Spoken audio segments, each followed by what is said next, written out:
Let's get it.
Let's get it.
Let's get it.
Let's get it.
Hello and welcome, ladies and gentlemen. You are watching day number 5 of the PUBG Mobile Club Open Spring Split 2021 Bangladesh region, of course, sponsored by a lovely Oppo Reno 5. My name is Fixes, along with Necro, and well, yesterday we did see the teams popping off, and but today we have the boys from Blood Legion making a comeback. So, what do you expect? What are they going to be up to? I mean, I've already told you how big of a fan I am of them, and just the way they play, their playstyle, of course, impresses me, and I'm pretty sure much more people as well. So now, one thing I would definitely want from them is a really dominative gameplay, as we have been seeing from them as always. And also, I want them to take those early fights as well, because then, yeah, much more hype comes in as well.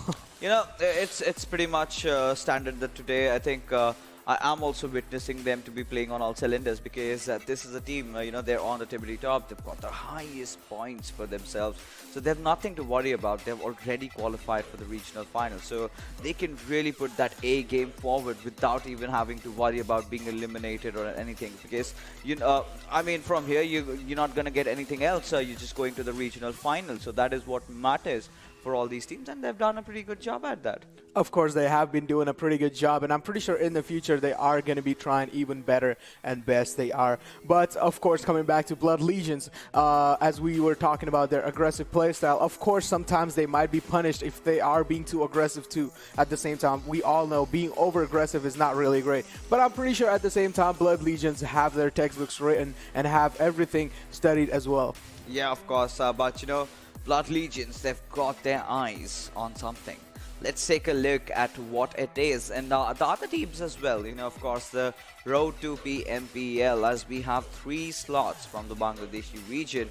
And well, I think Blood Legion are one of those front runners for that. And of course, they'll be going to regional finals. They will have their mettle tested, because you've got those regional teams, the invited teams coming in again. So that's where they're going to be, you know, tested as to how good they're going to perform.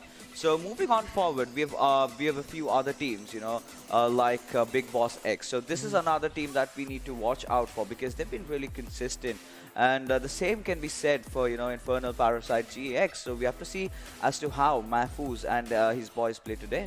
Of course, we have to see how they play. Well, as well, we have seen so many teams from this group who are absolutely dominating also, because we can't just be focusing on Blood Legions all the time. There are so many teams over here playing as well, and there are other teams as well just trying to dominate as good as Blood Legions. They are trying their best, and I'm pretty sure they will come through victorious as well. They certainly are going to be, but, you know, what are they fighting for? The prize pool, the sweet money. That's what we're talking about. $29,200 on the line. The first position, of course, receiving $3,900, the major chunk of it. Of course, the major chunk will be going to the first position, as we all know. Pretty standard prize distribution over here, as we have been seeing every single day. But, of course, that is going to be a lot much more interesting, because one thing we definitely know here is that Blood Legion have frozen their spot on the top 1 over there. It's definitely going to be hard for anyone to pull their legs down. And, of course, it's not going to be impossible. One thing I'm not saying here, it's not going to be impossible. It is definitely possible if those other teams decide to pop off and just get absolutely fragging out performance, and it's definitely going to be harder, but yeah, it's not impossible. I mean, it does not really matter, to be honest, even if they kind of fail to retain the first spot. It's either ways, you're just qualifying for the regional finals, because then the points are going to get reset, so new teams will be coming in. But, you know, as we're talking about the points, let's take a look at the point system that we have for you. Pretty much standard from the last PMPL, and the first position, of course, getting 15 and so on, reducing down to the 13 to 16th position, getting nothing out of the game. But this has been a kill heavy meta. This has been a meta where you can make a comeback. So we just have the last 4 games remaining for all these teams today. So I think they will have to really go aggressive. They will have to indeed go aggressive, but even as we were talking about the 13 and 16 position not getting anything, even if they manage to get at least 9 or 10 kills overall, just the whole team, they are still securing 10 points. But of course, 10 points are not going to be enough to climb that ladder as fast as possible, because the days are definitely less. The matches are left less as well, so they are going to have to try to secure those high survival points as well as those positions. Yeah, of course. But now let's take a look at the groups that are in contention. That's Group A and Group C. So for starting things off, Detonator really kind of having a willy-nilly performance and not really standing out of the board. And yeah, Log 1, they started off really well, but have kind of started to fizzle out, and we've not been seeing any kind of promising performance from these lads. But IPG4 Arc, so this is one of those teams that we have to look out for because Dictator has been playing so very well. Of course, and as we talk about, Infernal Parasite is also one of those teams. We haven't really been seeing Infernal Parasite come up that much, but I'm pretty sure it's like they are doing enough to at least like catch our attention a little bit. But I still feel like they need to do something more to get those top position and try to secure them. You know, yesterday we did see the players of Max really popping off, and today they are here back with us. So I think we gotta see this battle being shredded between the players of Blood Legion and Max. I mean, the way Ironclad has been playing, so I'm really excited to see what he has to put on the table tonight. But moving on forward, so let's take a look at the overall ranking, the overall storyboard that we have been having so far. So Blood Legion, of course, sitting at the tippity top, like I mentioned, 138 points. But there you can see Infernal Parasite GX really making a comeback over there, and they do stand a good chance, along with, of course, Max not really far behind. A few good games, I think they might end up in the top 3. Yeah, they indeed can end up in the top 3, but it's not going to be easy fixes. Like, we have Blood Legions here. They are thirsty for blood, as their name also goes down as well. But, yeah, I mean, there are some more teams that even Blood Legions have to watch out from, and they can't just be, they can't just be like going in and just try to get everyone down as fast as possible. No, that cannot be happening. They will have to wait. At the same time, try to think it out. Try to, like, they can play aggressive, but at the same time, try to play passive as you're playing aggressive as well. If you, for example, if there's a team inside the compound, don't just ram your vehicle inside it. Go near the compound as slow as possible. Try to strategize out. Use your utilities. Flush the enemy outside the building, and then plan your strats. But I gotta say one thing over here. We just have 30 teams playing out of the 32, as 2 teams have been disqualified. And, it was sort of coming, to be honest. CNC, Genocide X, and ARS Sinister, of course, facing the ban.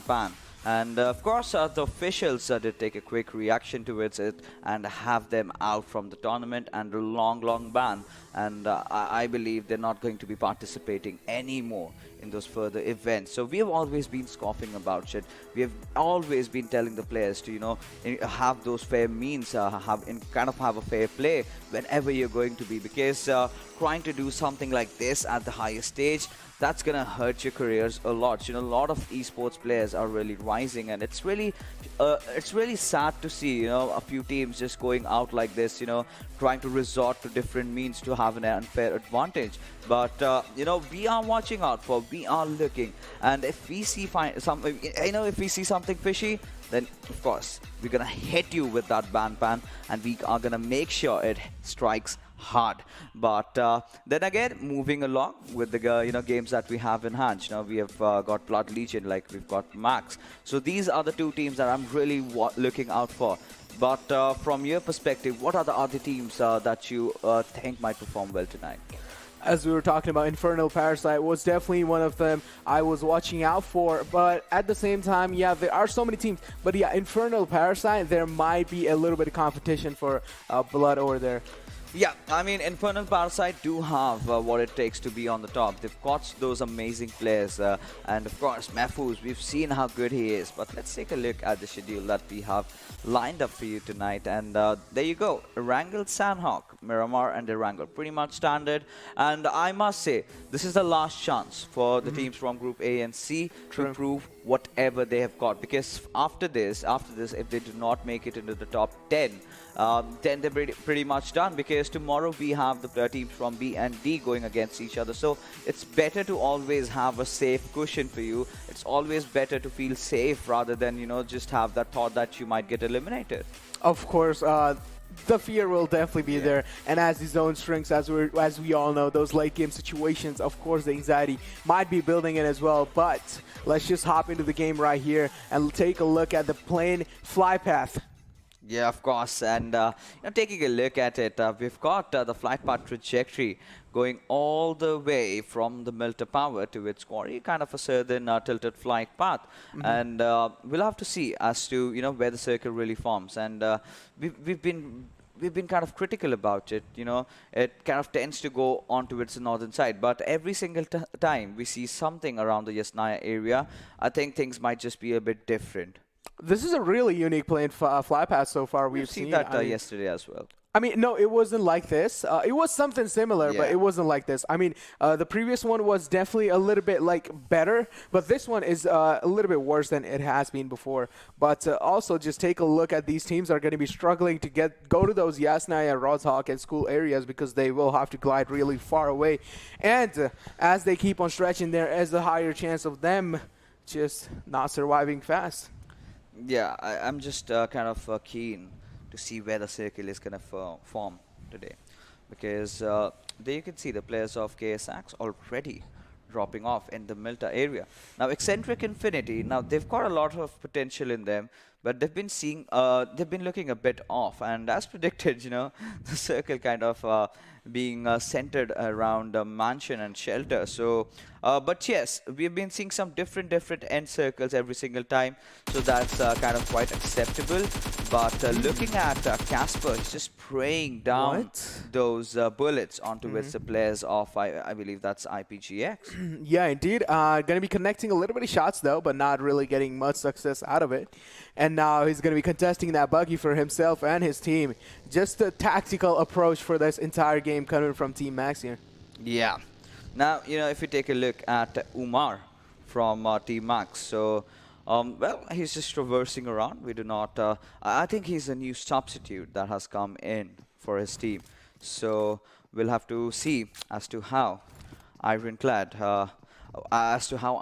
and his boys are going to play tonight. So they've got those M4s and not really going in for the Scar. Well, of course, no reason why they have to.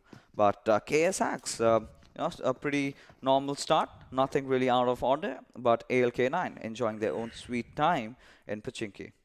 Of course, ALK9. We are also going to be having a little bit of eye on this team as well because we definitely saw them play a little bit decent in the previous days, and even yesterday they were playing a little bit better. But yeah, of course, not the performance that we expected for.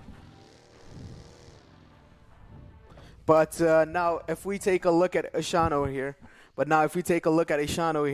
Meraz is just trying to get any kind of loot for himself, and definitely he is trying to find one of those guns that he is suitable with, and even his team is, of course, the Micro Uzi, as we saw in front of him, is one of the guns that is definitely a fan favorite. I mean, in those close range, yeah, Uzi definitely shreds a lot much more and just absolutely tear down meat.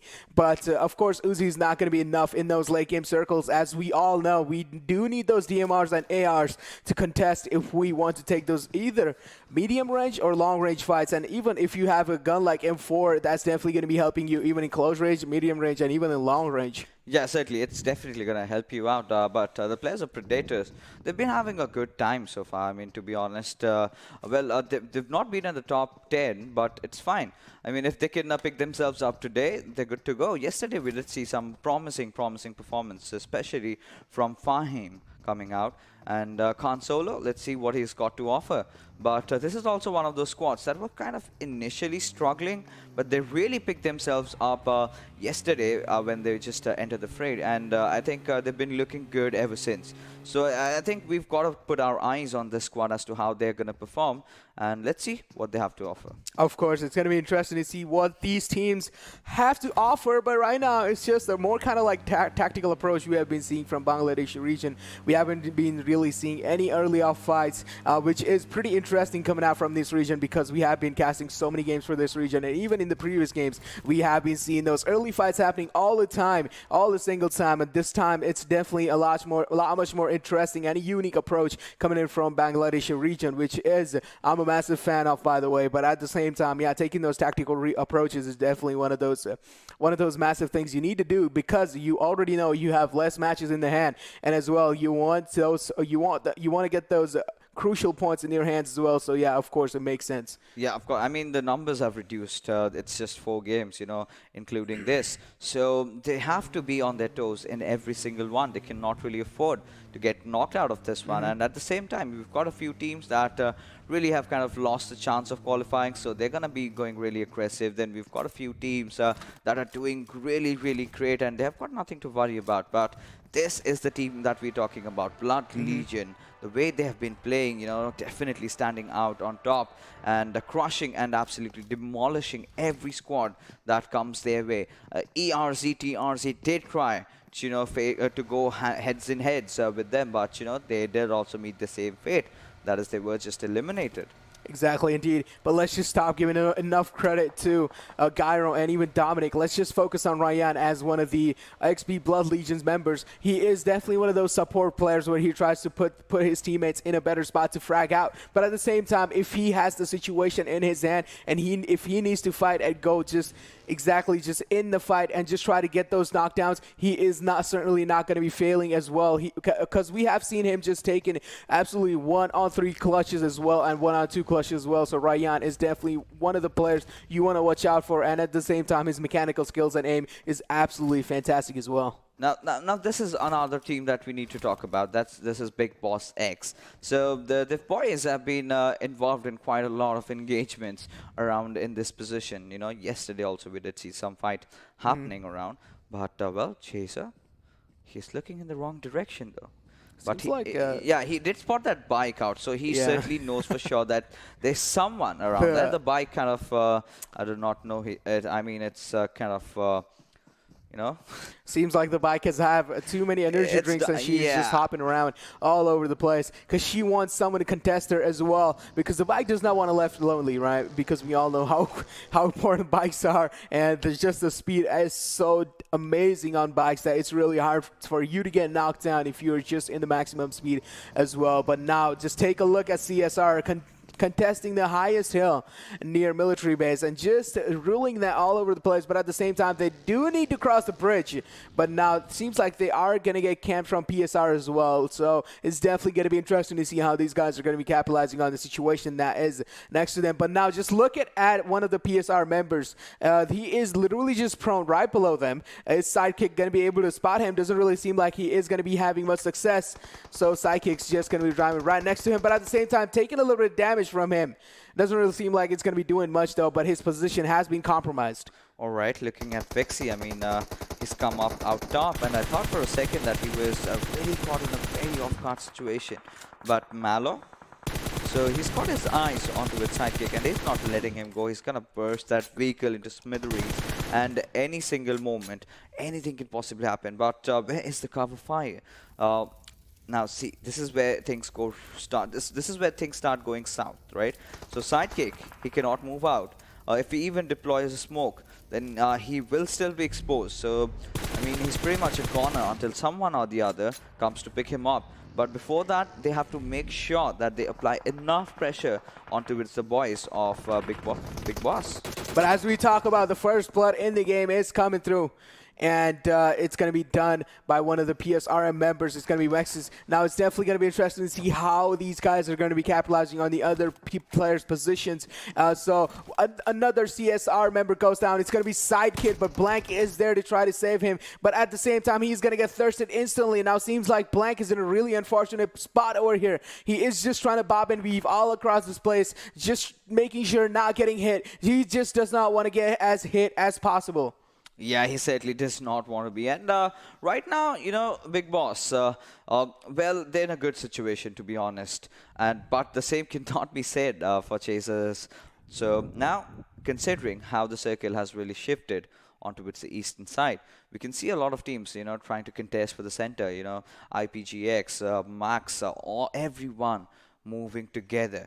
Any single moment, we're going to witness a few fight happening here and there. But Bhai Bros, this has been the squad that has been completely going YOLO. They do not fear anything. If you take a look at the players of, the players of God's Reborn, Yashiro. So we've got a lot of hopes on these lads because they kind of back the experience. but this is one of the airdrops that's very difficult to reach. It does It's have almost the MP40. impossible. No, it is still possible though. If you can, but you need to take a lot of chances. You need to take that jump. You need to do a lot of things. So kind of not the kind of airdrop that you really want to risk so much out for. Of course, it's got the MK14, but timing is of absolute essence in the competitive lobbies.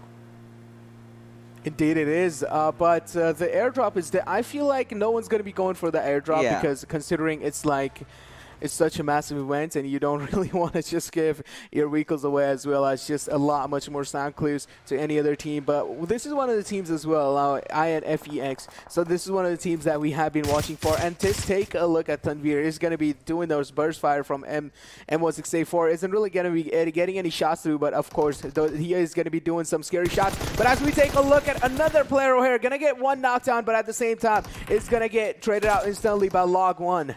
Yeah, of course, and this is a nice trade-off coming in. They've got their one player knocked out, but it's fine. They managed to still take a kill out of this one. And Log1 cementing their position in those compounds, in the squad, in those, the couple houses that we've really had for ourselves. But Tanvir barely surviving with a sliver of HP, and INFE not really having the kind of a start that they would want for themselves. Of course, INFE seems like they're going to be backing off there. They do not really want to challenge that team because they know they are feeling themselves right now. So just going to be backing out, a tactical retreat, as we like to call it. Going to be just sitting on top of the hill, not really want to contest any of those situations. Just going to be chilling out because they are definitely losing on one player and they are definitely short on one player as well. But now just take a look at SOB. These players have been trying their best to do as well as they can, but at the same time, like SOB is, I feel like it's one of those teams that have been getting caught off guard a lot much more. But as we talk about that entry taking a heavy damage from outside, but not really going to get knocked, it realizes that instantly, and those reflexes are definitely going to be saving his life. But as we also take a look at that, take a Junayati absolutely chipping out damage on Ryan. And as we talked about that, Ryan definitely has that mechanical skill and aim as well, and that's definitely going to be helping him a lot in those fights.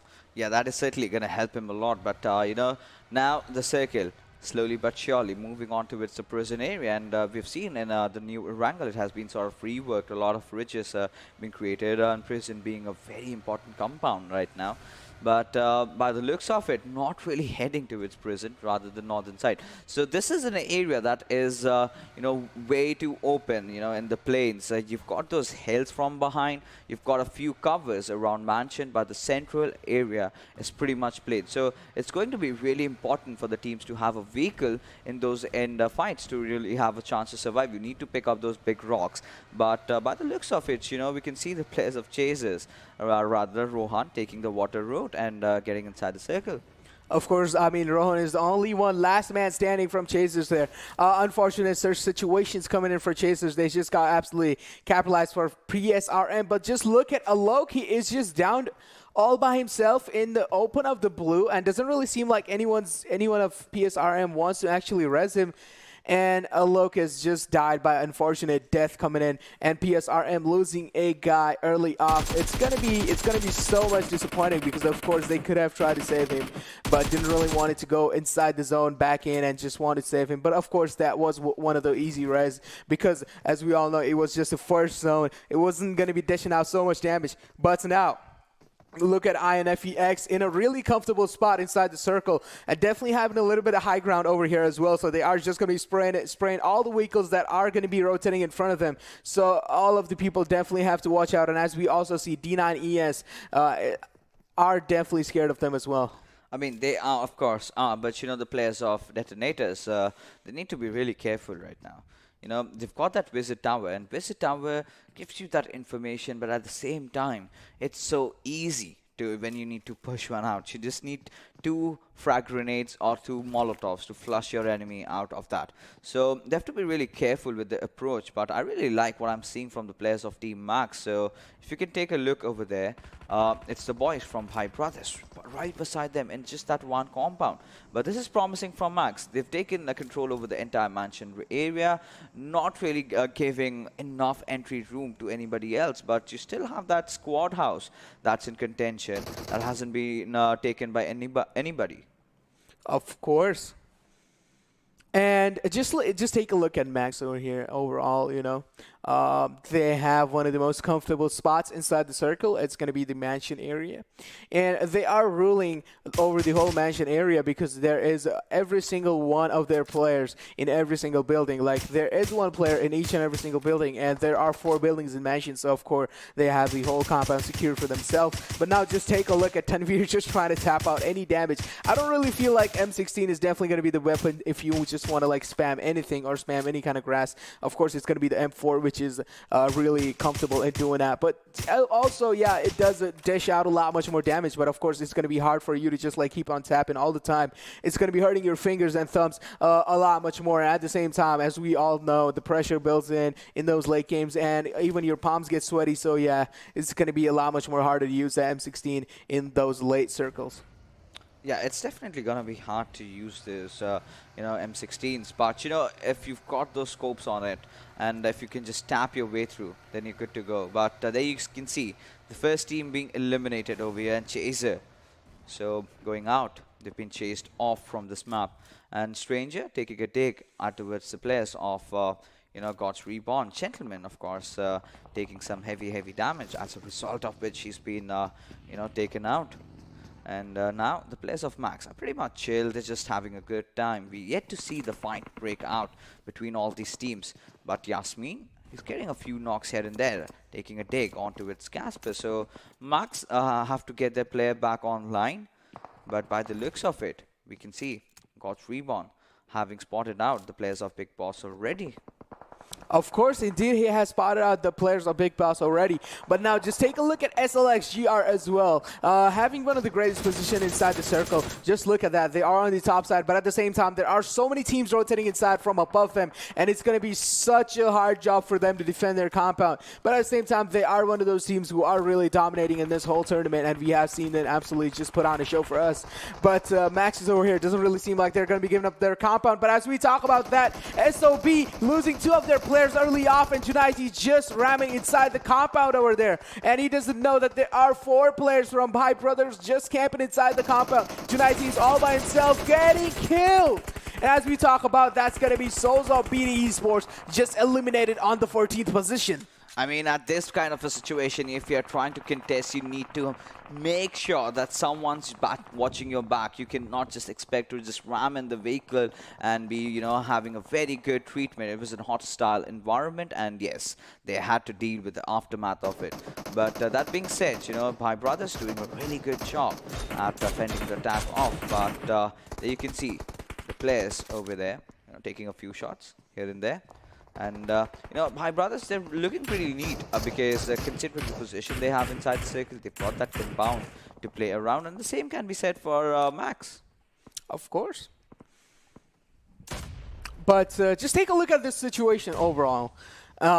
Malta has been thrown all over the place, but IPGX is definitely in a little bit of trouble. But as we see, they are in a numbers disadvantage over here. It's a 3-on-2 situation over here. If we take a look at this, Mufa is just going to be backing off from the compound, and INFEX has contested the entire compound for themselves. Take a little bit of damage over there. Definitely not going to be happy about that. Beautiful nade coming in. Now it's going to be an equal situation. It's going to be a 2-on-2 because Deagle YT has went down with those beautiful well-placed nades. And as we talk about that, another nade coming in, and not really going to be able to do anything. Oh, it was a smoke grenade. Okay, that definitely scared me out a lot. But now just take a look at Sahil there, trying to stake the res on Deagle, but isn't really going to be able to successful. And there goes another player down from INFEX. Now it's all down to Tanvir. He takes one of the players down from IPG. Not really able to do much though, and there goes Marshall as well. There he certainly goes, but look at B1. He's got the backline secured, and he's getting a few kills here and there, but they also need to head inside the circle as IPGX. Not really having the time over there that they really wanted, but ALK9, already sitting at 3 kills, having all their players alive. It's just going to come down to who has the better position in the circle. KSX have also managed to get in. They've got those smoke covers, but they kind of also have to check their backlines, because the moment the players over there start pushing in, that's when the trouble is going to arise. Now the players of Predator, well, look at him. He's kind of unaware about those nades coming out from IPGX, oh and my there God. you go, just blasted. And with that, we can see him getting eliminated. So Predators really having an early exit at the 12th spot. Not really the spot where you want to take an exit considering the circumstances you are in.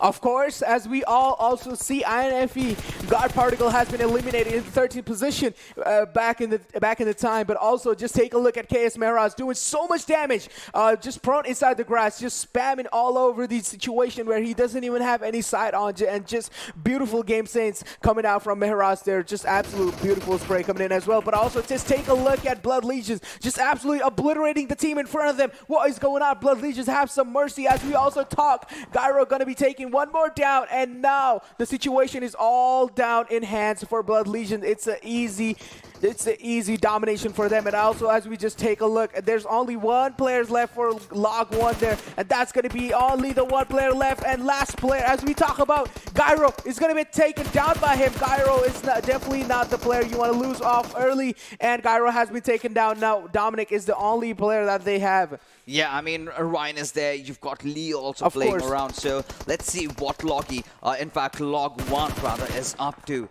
Oh boy, being taken out of the equation. Now Log 1 is not left with the numbers anymore. Dominic trying to get a few kills here and there. Of course, taking down Rolex in the process. But is this going to be enough? We got to see, as the time is going to definitely tell the tale as to what these teams are up to, as it's complete pandemonium around here. But Leo still having that high ground advantage, trying to, just pepper down a few bullets with his AKM, but one good grenade might just do the job. Of course, one good, well-placed, precise grenade would do the job, but now XP Blood Legion only has one of the fraggers on their name. It's going to be Dominic. He has to do so much in those end circles. It's going to be insane for him, but at the same time, Ryan is definitely one of the players that all these teams need to watch out from. But also, there is another team alive. It's going to be Infernal, Parasite, GX. We haven't been given much attention to this team because, yeah, they did lose 3 players in the early phases of the game. But at the same time, there is one of their teammates alive, and he might be causing a little bit of trouble for all these teams because it is definitely harder for you to contest that one single player.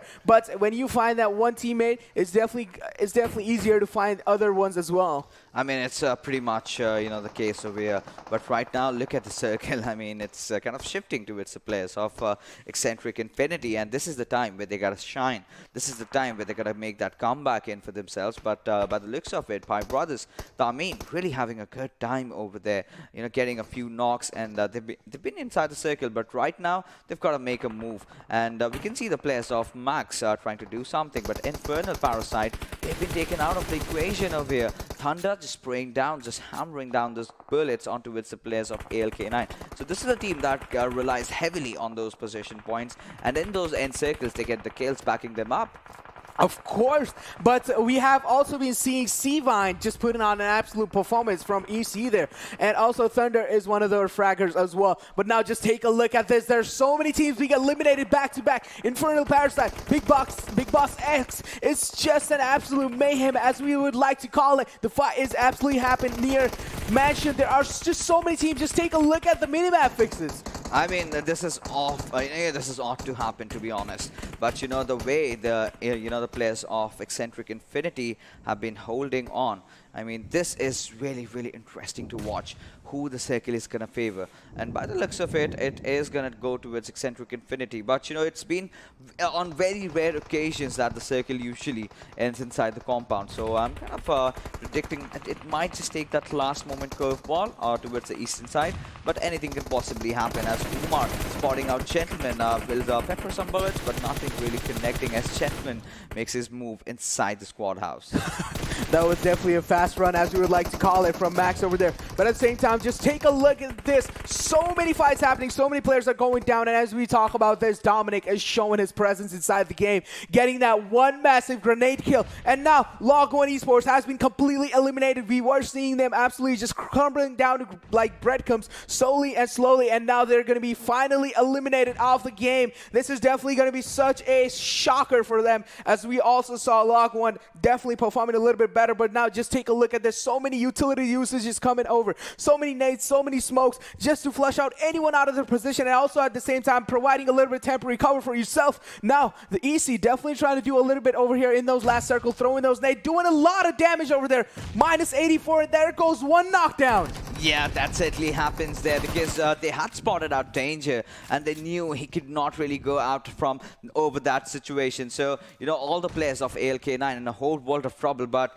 there you go, the circle really favoring the boys from Exentric Infinity. All they have to do is play their cards right.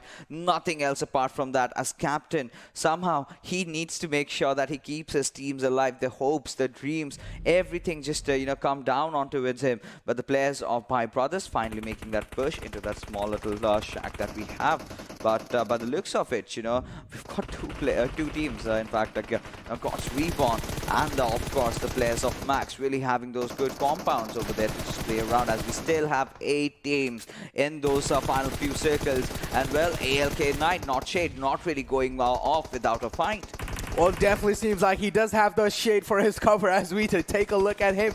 But now just take a look at Dominic Bot in a really bad situation. Going to be taking a cover inside the car, also smoking himself out just to get that first aid kit in. And as we already know how blasted performance can Dominic deliver, he does not certainly want to get healed. Like, if these other teams wants to survive and have a better rotation in, they definitely do not want Dominic to get HP his full. But at the same time, Dominic is absolutely looking good, and he definitely spots Thunder. He's going to be taking him down, and there comes the finish as well. This is such an unfortunate turn of events for EC there, but also at the same time, Dominic has been spotted inside the little cubby, and now he also wants to take other players down, but he doesn't really have the info on CY there. CY is right in this middle, small shack, right on the right side, and as we talk, My Brothers has been eliminated. Dominic just pushing inside, doing a little bit of damage to CY, but not really going to be able to come out on top in that fight. I mean, that was not called for, to be honest. That was not even necessary what Dominic did. He survived for pretty long. He had a very good cover. He could have just dropped off a few smokes trying to block off that entrance. But by the looks of it, you know, Umar, he's going ham onto with the players of God's Reborn as he's managed to secure one knock. But that's all he's going to get as Quad just comes in and wipes out his existence. But Yashiro, by the looks of it, he's going in for that heal battle as we have our final 3 teams going against each other. Of course, these final teams are going to be so interesting to watch. And also, as we take a look at this, God's Reborn has been eliminated off the game too. Now, it's only 2 teams left and 5 people alive. It's such a crucial moment for all these teams. But at the same time, Ridul doesn't really have any kind of info on any of these players, so he's just going to be throwing and spamming those nades inside the circle, thinking that there has to be someone inside the smokes, but there's going to be no one. Both of these players are just behind the tree, camping behind each other, just proning behind each other, and just take a look at their position. What a nade! I mean, that was coming, to be honest. That was coming. Exentric Infinity walking off with a winner chicken dinner. And the circle really favoring them over there. 11 kills did come off it and 1,877 damage. And I mean, that was pretty standard, right? You know that you've wiped out everyone else. There's just 2 players remaining. And there's just that one tree inside the circle. So, you know, that's a pretty common spot. That's where you're supposed to be. And they just, you know, lob the grenade out and yeah. Boom, there you go. And a beautiful chicken dinner, of course, coming out for the players of Exentric Infinity. However, you know, this is the situations where you kind of tend to have the circle for yourself and you just play your cards right and win the games. Indeed, I mean, great positional awareness, as we would like to call it, from EC there. Dominic was definitely not the player that can be taken down so easily, but C1 also being one of the best players, as we have seen him absolutely frag out in the previous tournaments as well. C1 just proving his job right, just showing us that he is also one of the top players and just taking Dominic down as well with the help of his teammates. Of course, there were three people in front of him, so Dominic, it wasn't definitely in a really disadvantaged situation, as we would like to call it. So no, I mean, first let's take a look at the MVP as we get along with the discussion, and it has to be King from Team Max, you know, getting those 4 kills, 723 damage. But what we are really discussing about is Dominic over here. We've seen him in the past that he's pulled off some amazing plays, but that's where he went wrong, you know. The moment he got that 1 knock and a kill confirmed for himself, God's Reborn did not have any intention on pushing towards him. It was still a 1v3 situation, but 2 players were up top. One of the players, C1, Lion was in the panic room down below. So what he could have really done over there was just hold himself up. I mean, this again comes down to the fact that did he have any smoke grenades? Because there was that right garage entry that you have, which is pretty much open. So had he smoked that one out and had he stayed in that TPP angle that he had, he could have even got better kills, while all these players of God's Reborn were trying to, in fact, get inside the circle. It did indeed, but at the same time, EC is definitely not a team that that likes to just throw the games, and just they, of course, whatever they play and just the way they position themselves is just overall just a fascinating thing to watch. Yeah, of course. Now let's take a look at the top players and see what we've got. The other players, in fact, Riedel coming out. Then we've got Shuvo Sir. So it was kind of quite predictable, to be honest, this chicken dinner. Riedel and Shuvo Sir. You give them opportunities like this, they are going to capitalize on it. They're not going to give away that beautiful golden chicken. But apart from that, God's Reborn, of course, having another good outing. But this is where, the consistency, the positional points advantage comes into the favor of ALK9. I mean, they did not really pop off really hard, but still, staying in the top 2 will, of course, give you those extra 12 sweet points to work around. And if you just add it up with, a kill or 2, that's enough. Indeed, that is definitely enough, but at the same time, just 1 or 2 kills won't do it. Fixes. Like, you definitely need those a lot much more kills if you want to just, climb on top of the leaderboards also. See, I mean, it's not about the leaderboards anymore over here. It's about teams qualifying. So as long as you're in that top 10, I am fine with it. I've been talking about consistency. They managed to get those 12 points. That's about it. But, let's take a look at the match summary that we have for you guys. And not really a very huge kill-heavy game, I must say. The kills were kind of distributed to all the teams in the lobby. I mean, it was complete pandemonium towards the end.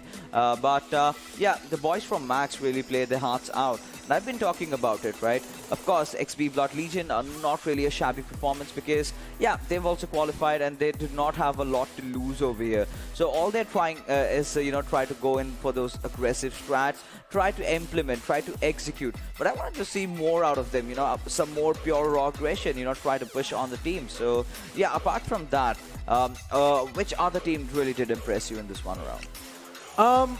Blood Legions, of course, just the way they capitalize on the situation behind Mansion that they were having a fight between going on. Of course, Gyro losing his life, unfortunately, was just a little bit too over-aggressive, I would like to say. He definitely should not have pushed like that. He should have tried to use his utilities and try to flush him out. But at the same time, it seems like his ego was just over here, and he just had a little bit much more overconfidence, as we would like to say, and he just definitely gave his life away like that. Yeah, he certainly did give away his life, but it's something that he could afford at this particular situation. But, nothing taken away from Blood Legion. But let's take a look at the match ranking, where we have the boys from Exentric coming out on top with 26 points. But ALK9, see, look at this. Now, they've got 5 points and 12 out of those position points. So 17, which is a pretty huge number.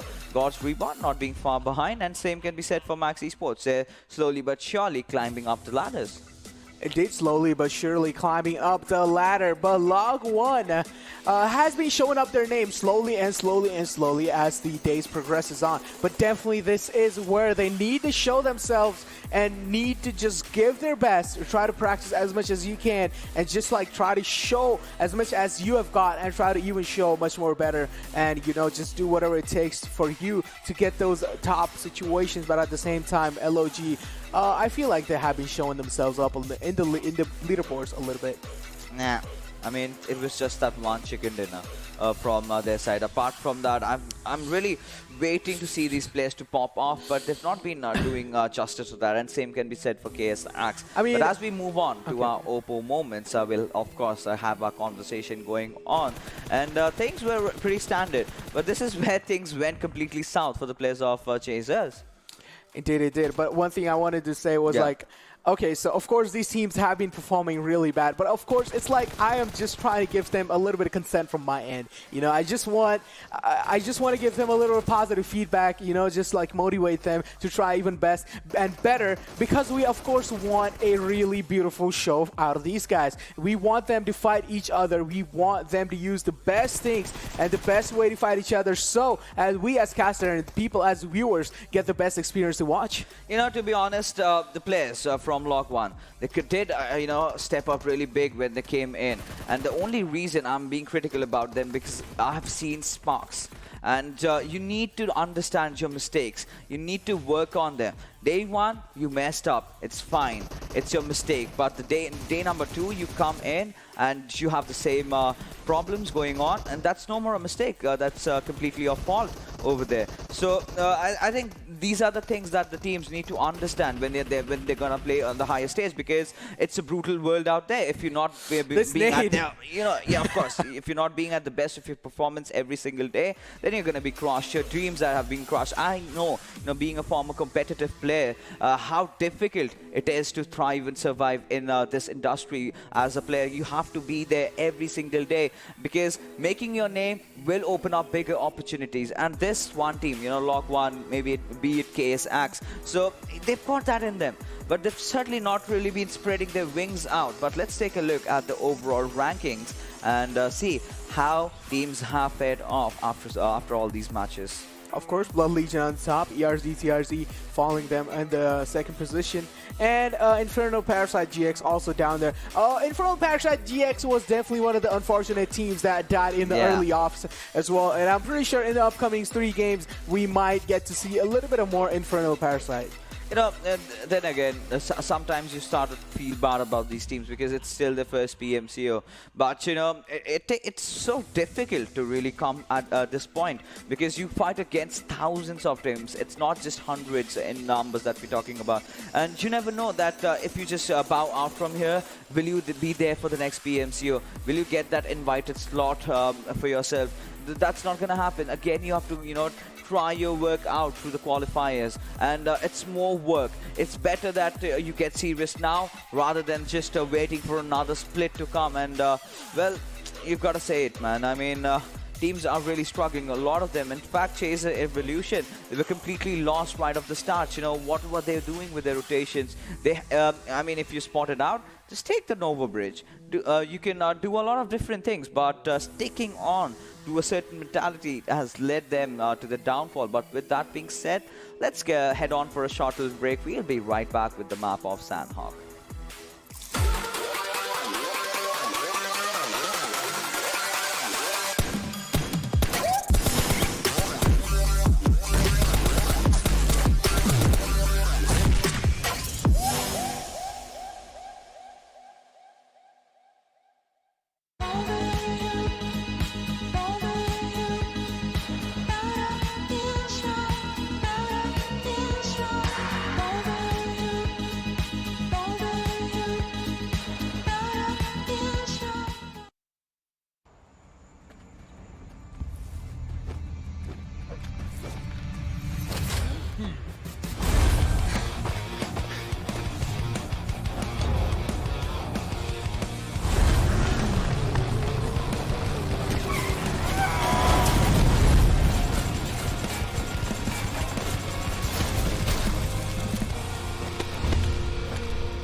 Welcome, ladies and gentlemen. You are watching day number 5 of the PUBG Mobile Club Open Spring Split 2021, the Bangladesh region. Of course, a huge shout out to our sponsor, that's Oppo Reno 5.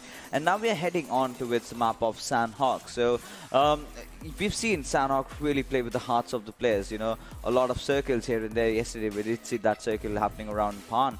And we've seen a lot of western circles as well. So today, where do you think the circle is going to head out to? Yeah, definitely might be a little bit more on the hot end side. I think so. Okay. On the little bit like top left, or no, bottom left, sorry. And it's definitely going to be interesting to see how these guys are going to be playing that circle out, because hot 10 is like, if the circle's on the hot 10 side, of course the people on the hilltop are definitely going to be having such a massive advantage, and all these teams definitely would want to contest that position on the hilltop. So it's definitely going to be interesting to see how like the fights are going to be turning out. You know, Necros asked for hot 10 now, but I really want to see something happening around the caves. I mean, just give that to me. But apart from that, let's just see how these games are going off, because we've got a kind of a western flight path trajectory, but it does not really matter. You can go towards Cam Bravo. Yeah, it's been even time that we've you know, kind of not casted the Mong Nai or the Cam Bravo circle, maybe towards Kampong. I would love to see something happening around. It's been a while that we haven't seen Quaddy, because Quaddy is one of those most trickiest circles to be really playing around. But let's see as the game progresses what these teams are up to. Indeed.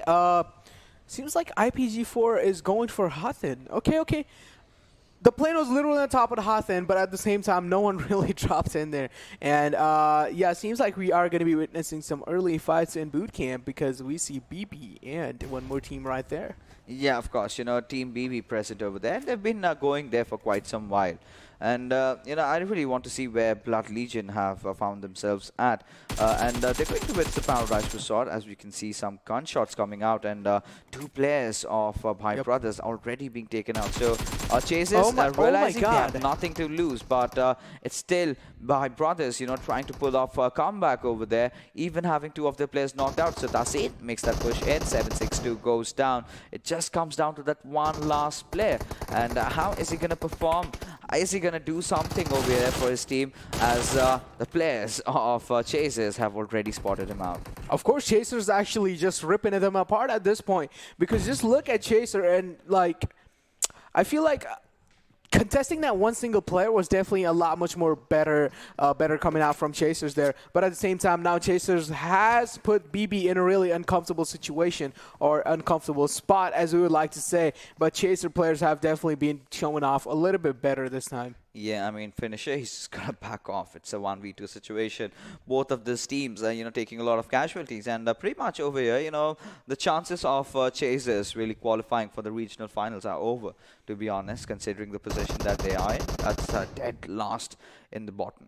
They started off really well, but apart from that, nothing really just promising. Look at him running away. Yeah, he's just you know, running for his life, because Bhai Brothers, they realize the importance of this game. They know that they've got a chance to make it into the top 16, and Sanhok is a very important and a crucial map, because you heavily rely on that RNG factor, and that is exactly what happened with them. And well, Bhai Brothers taking the aftermath of it, and just down to one single man.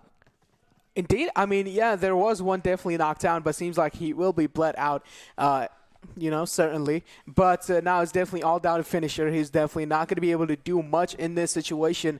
And Finisher's just running like Sonic and just going away from that fight as fast as possible as he can. And going to be contesting a little bit of small compounds, trying to get his loot in, you know, for those late games. At the same time, he is going to be the only one surviving from the whole BB clan. So it's definitely going to be a lot much more interesting to see how he's going to be playing those situations out, because he needs to get a lot of mets and at the same time a little bit of more utilities, considering he is the only man standing for the whole team. I mean, this is the players of Big Boss that we have in front of our screens right now. They've got nothing to worry about, to be honest. They've got no squads around them, so all they have to do is get their loots on, and then maybe try to push on a few others. So this is another team that has pretty much kind of solidified their place in the regional finals. So that's a really good thing. But Vexy, okay, so I think he's managed to spot out Gentleman. but not really, peeking out for the shots. He's waiting for Gentleman to come out in the open.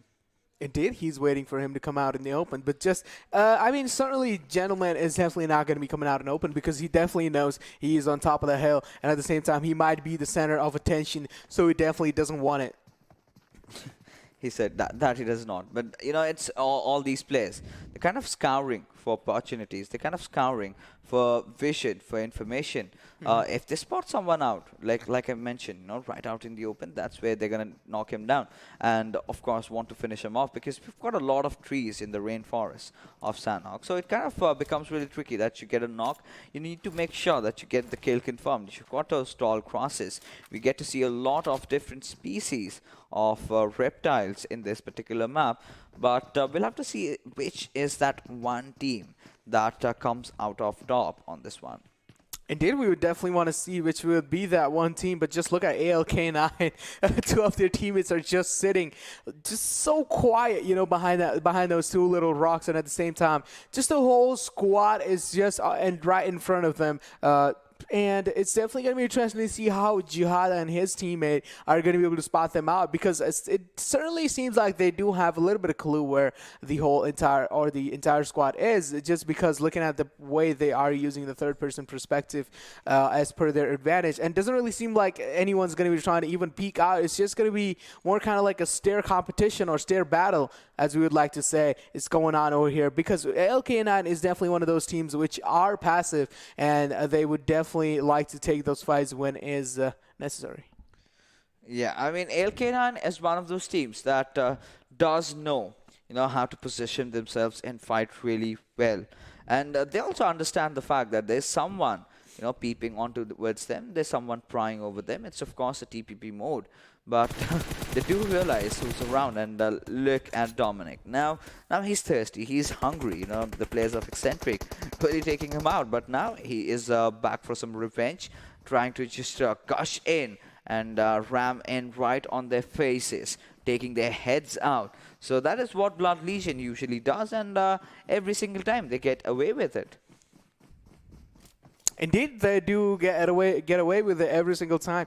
But also at the same time, there is a thing called, a better player always makes like all the other players look bad because he is so good. At the same time, like just the way he plays also is kind of unpredictable. And the other teams are definitely not able to capitalize on his play style. And it's, the other teams are certainly not bad, but at the same time, it's just really hard for them to capitalize some players of Blood Legions, as per we'd like to talk about Gyro, and one of the best players is Dominic. So yeah, it's definitely a lot much more harder for everyone to just contest him overall, because even Leo and Ryan have their back, and they are doing a really well job in doing those anchors and even supporting. Yeah, but now Finisher, he's in a bit of a pickle, as the players from Chasers are coming right on his faces. So I think they might want to push him in tandem, but that was just, to flush out his position, to know exactly where he is. Did have that one bullet connect at him though, but is that it? Because Tarsane is kind of engaging in that scuffle. Both these players reduced to a lot of oh my God. HP, but there you go, not really giving up. High Brothers coming out on top, and that's a fist punch. 3 kills! Three kills for this lad. He deserves to party. Of course, he almost solo eliminated the entire squad of Chaser there. What a beautiful stuff coming in from him. And also a little bit of taunt on the top. Just going to be dancing on their graves. But also, as we like to take a look, though, my brothers are also down to only one player. That is going to be just Finisher. So Finisher was the one who actually just completely eliminated, or obliterated, as we would like to call, the Chaser squad. But now it's going to be interesting to see how everyone's going to be playing out. Now, EC definitely was the squad that was able to secure the chicken dinner in the previous game. But now we definitely want to see EC secure another one. But XP Blood Legion is definitely going to be making the path much more harder for them. And even just ALK9. And there's so many teams who are good in this entire lobby. Yeah, I mean, I kind of like this position from the players of ALK9 because, they do understand the gravity of the situation. They do understand it's going to base around somewhere near the boot camp area. So they've managed to figure out those bridges for themselves to fight around. Indeed, but one thing they're definitely lacking in is those meds. Just take a look at this.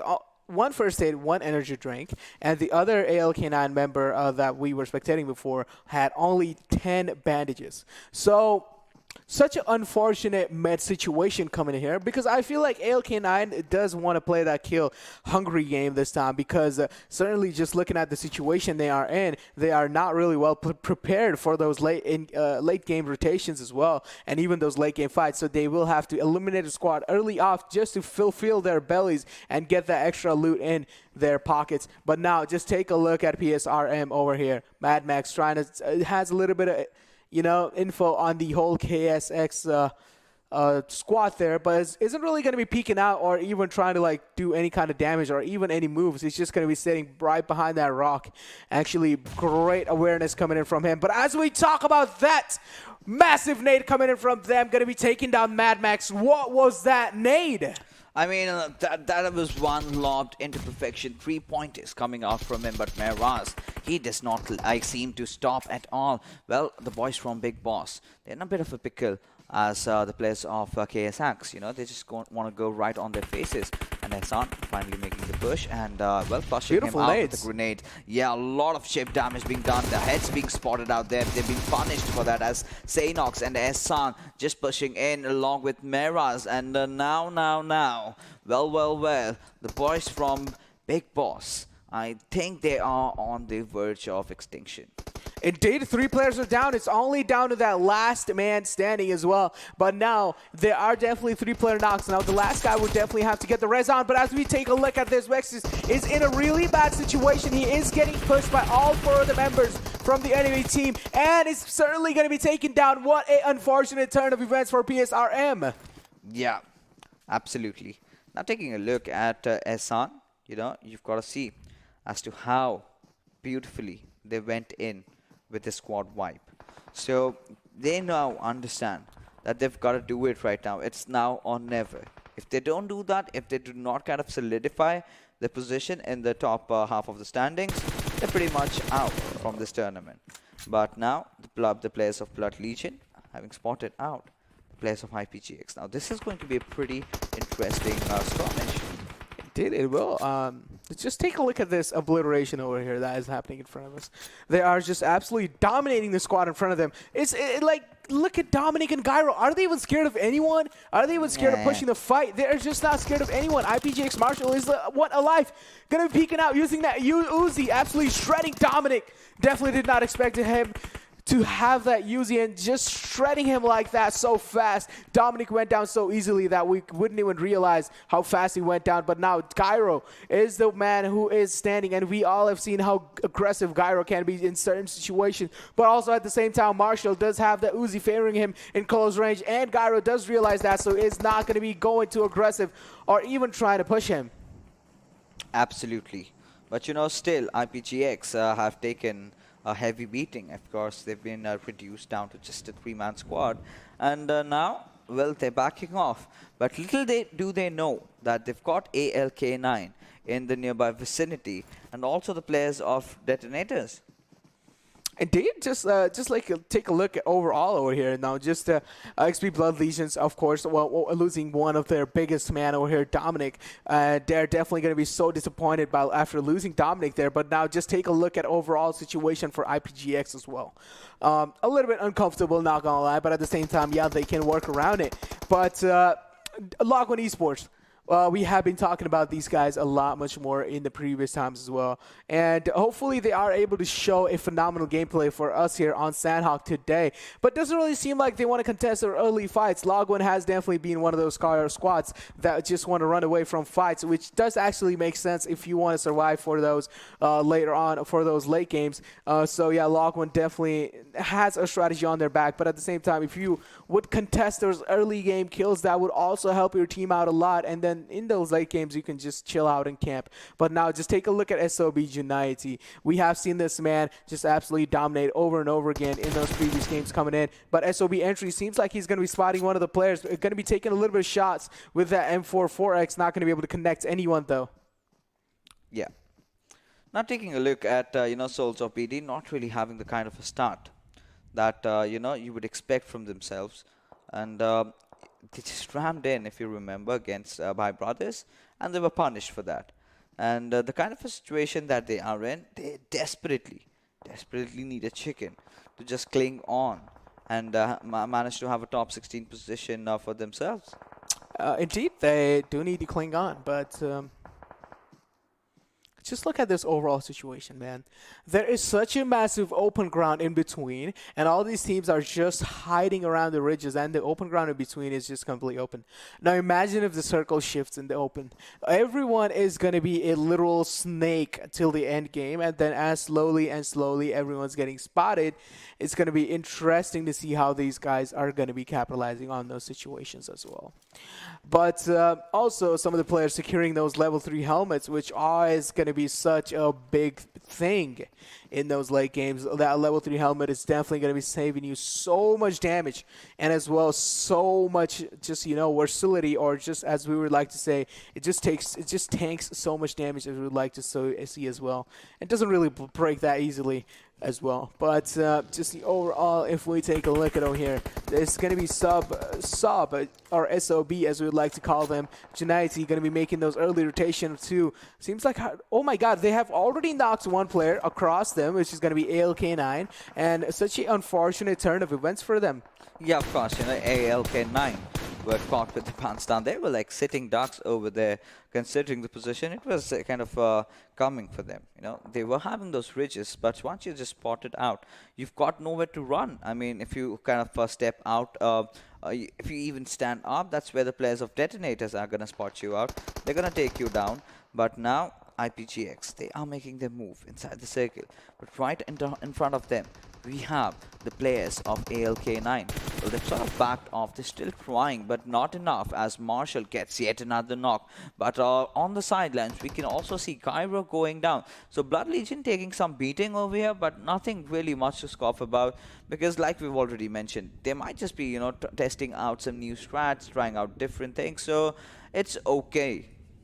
It did, yeah, they have definitely frozen themselves that solid #1 spots, but also just take a look at everyone over here. They still want to get in those top 10 and try to secure themselves a placement in the later games. But now all these teams are definitely going to be trying their best, while we also take a look at SOB, one of the teams that has 3 members alive, and still they can't do a lot much more. But Predator X-Bit also has everyone alive from their team. And as we also take a look, SOB getting that 4th guy revived as well. Now SOB is also looking such a healthy spot overall. But as we take a look, ALK9, a massive name, has been eliminated. Now ECCY, one of the best players that EC has to offer, seems like he is going to go down as well, and it seems like he will get thirsted by the zone indeed as well. Beautiful nade! What a nade! What an unexpected nade! It's such a massive nade coming in from him.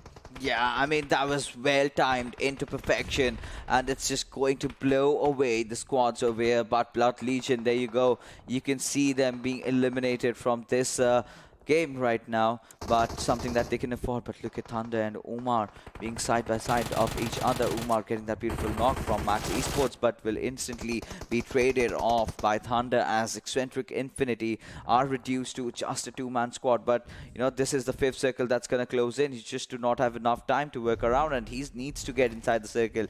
Had to leave his teammate though, but how long is he going to survive, as he might just get spotted any single moment. But looking at the players of Soulz of BD, wiping out the last player of Infernal, Parasite GX, and he himself has in fact managed to, you know, not respect the circle, and as a result of which he's also knocked out. Indeed, he definitely did not get knocked out by the circle though, because he got contested by some other squad while he was trying to rotate inside the circle. But INFE God Particle, one of the big names, also getting eliminated. So many big names are getting eliminated, but as we keep our eyes on this whole game, this is such an interesting circle. Also, just take a look at this circle shift. All these teams have to go through the water, use those waterways, as they have to keep on rotating. But now Meharaz is still on the other side of the waterways. He needs to cross the river. But as we take a look, it doesn't really seem like they are going to be crossing the river as just yet. So now we just take a look at Meharaz just farming so many kills from his spot. But it's going to be such an impossible task for Meharaz to get that rotation in, because he was so late. He certainly did not respect the zone and wasn't really in time to get inside. Yeah, of course. But now, finally, the players of Log 1 Esports kind of stepping things up for themselves. They've, however, managed to make it into the top 5. Now, Yashiro, he's also the one alive, but God's Reborn, this is what we are talking about. They have the best possible chance of winning this one out. They've got the numbers going in their favor. But IPG4 Arc, well, this is another of the teams that did not really, step up big in the first day, but really managed to recover themselves and redeem themselves in the second day. As we are moving on, to just a handful number of games remaining after this, just 2 games, I think if they keep on continuing this performance, might just solidify their position in the top 16. Indeed, they might. Just look at this overall situation, man. It's just like there is so much open ground, and there is definitely a lot much more cover lacking. But at the same time, the grass over there is not tall enough for these guys to just go and prone inside. They might just get spotted easily, especially their backpack would be sticking up out. So it would be such an easy task for any one of these players that are standing next to them to spot them out. But just take a look at one of the IPG4 members, right? He is so separated out from his team, complete on the left side. But at the same time, Gentleman definitely needs to be scared. Just a little bit careful. Oh, he is sticking out, and he might just go down. Yes, as we talked about that, Koa has went down from SLX, and that is such an unfortunate thing, or unfortunate turn of event. But Exentric Esports, one of the biggest names, also going down in the process as well. I mean, Exentric Infinity really not having the right time today, but it's fine. They made it to the top 4. They've got that chicken dinner backing them up, so they're looking promising. Of course, Sanhok, you cannot really expect everything to go in your favor. It's the consistency that I've been harping about a lot of times, but now Yashiro, he's got to make some movement. He's got to heal himself up. He's got to spot down the Joy, and yes, he will. He gets that knockout, and Log 1 also taking an elimination over here, but this time at the 3rd spot. But with just limited number of matches remaining, can he go as far? But by the looks of it, IPG4 Heaven, just the last player surviving, along with, of course, Dictator that we can see now is trying to push in. Both these players are trying to go in tandem, and Gentleman trying to hold them off. Can he be successful, though? It's going to be really tricky, as Gentleman is still continuing that fight. But no, the players of IPG4 Arc, they're not giving up. They've still got their player, Dictator, who we know is such a devastating one as well. He does spot one down, but in fact gets traded off. And with that being said, God's Reborn coming out on top with that beautiful, fantastic chicken dinner. Indeed, as we take a look at God's Reborn, they definitely just dominated the entire playing field in those late circles and managed to secure that chicken dinner for them. And total points they are going to be able to secure are going to be 25 with total kills of 10. And there you go, 10 kills coming out, and they were not really having the best position inside the circle. They were with the player, they were just beside the players of IPG4 Arc.